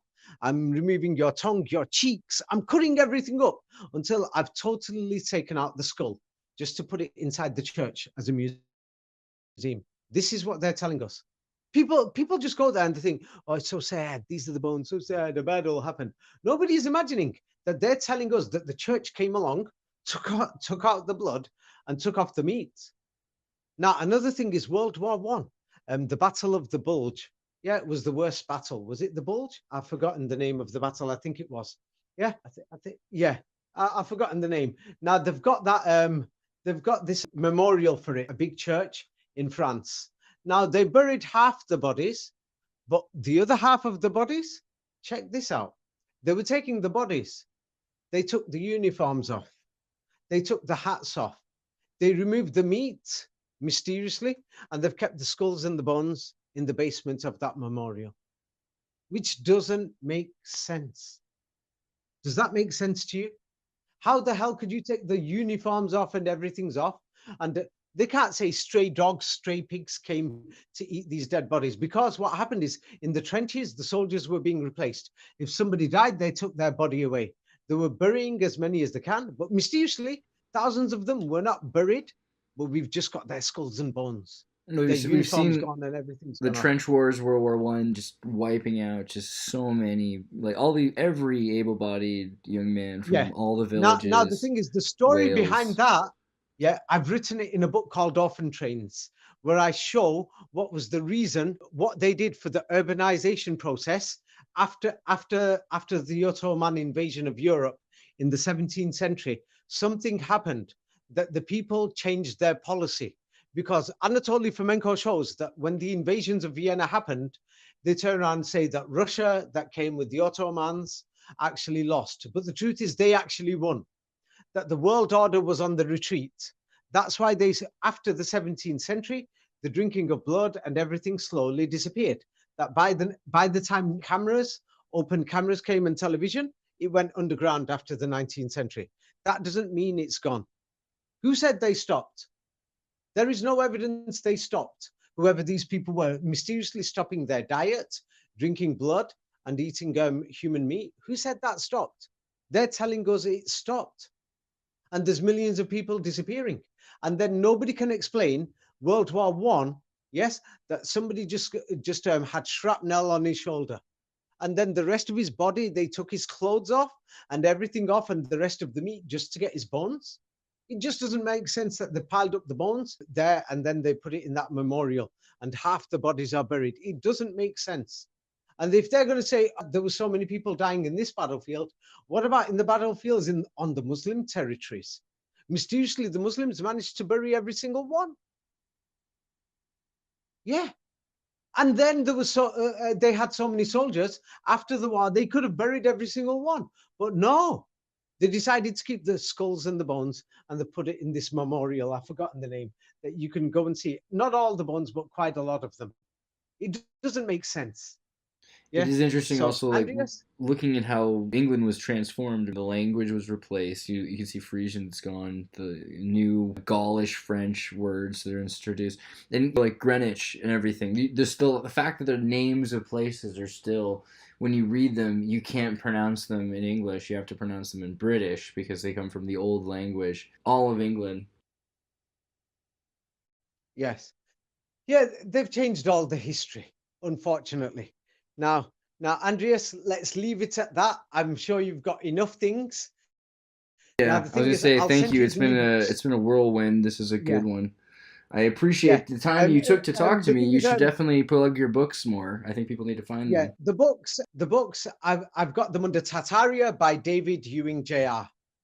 Yeah, and there's some books that are circulating online that people have got them in PDF form. Now, those books were the originals that I gave out to people free.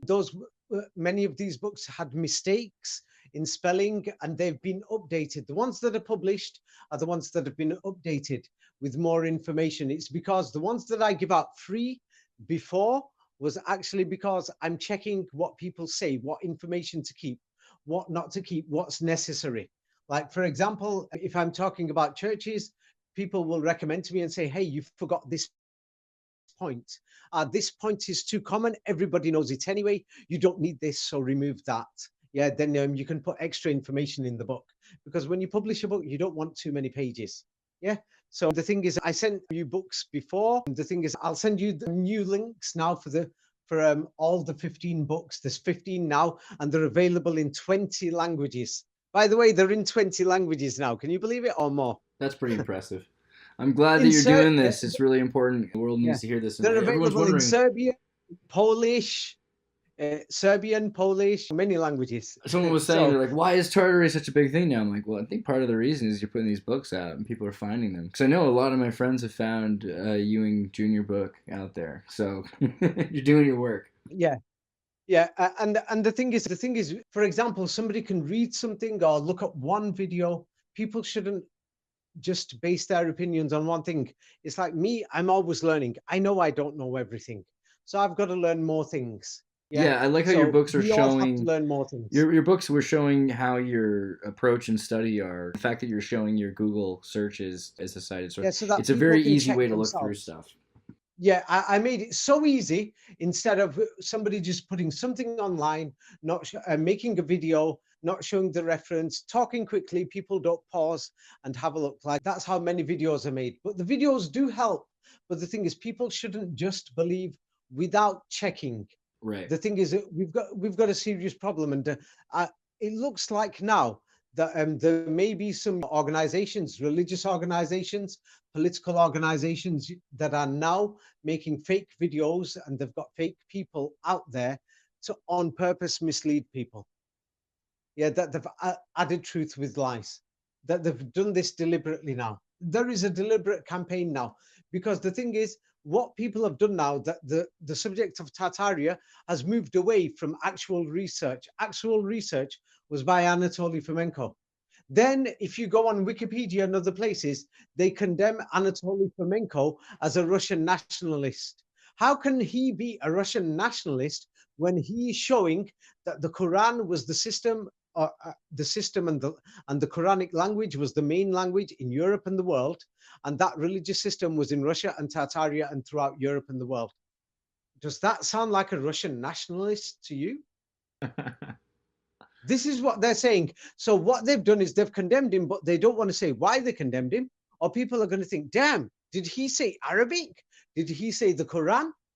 So the thing is, this does not mean I'm supporting Islam. I've made it clear that modern Islam has got sects and they've got their ways and their systems and beliefs. Yeah, people follow whatever they want. I'm looking at the Quran as a historical document.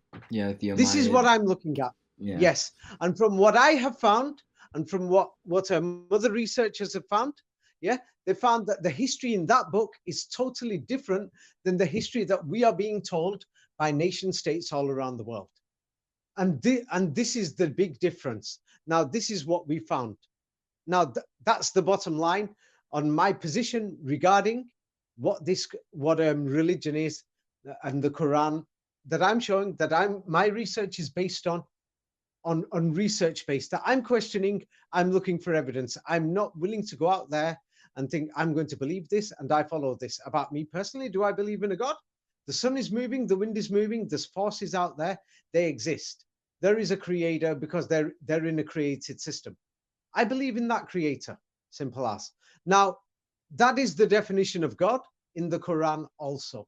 So anybody who believes in that definition means that they're following the same definition of the Quran, and that means systematically, in the eyes of the Quran, they're classified as Muslims. It means followers of peace.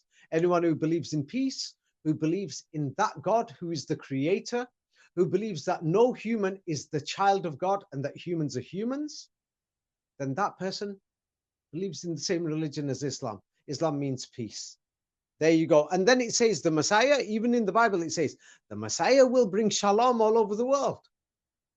The word Islam actually is salam. Now they have the letter H added on. Islam Arabic removes the letter H. Now Hebrew is a language that mysteriously people started speaking after the 1880s, and the Israelite Alliance colonial schools by the British and the French and the German and Dutch empires, mysteriously found so many orphans in many countries, and they brought them into these Israelite schools, and their descendants are now called modern Jewish people who follow Judaism in many places around the world. Actually, that's a long topic. Professor Henry Atslan goes into it in more depth, showing that Judaism came after Islam and came after Christianity. Only in the last few centuries. Somebody invented it. Oh, he's got videos online as well, Professor Henry Atslan. I think a French institute put his lectures on, so you can find it. Anyway, Andreas, let's leave it at that. Yeah? That was beautiful. Thank you so much for taking the time, David Ewing Jr. It was great talking to you after 2 years. Oh my gosh, it's been a wild one. I appreciate this though. I hope everyone does a deep dive into this. This was really good.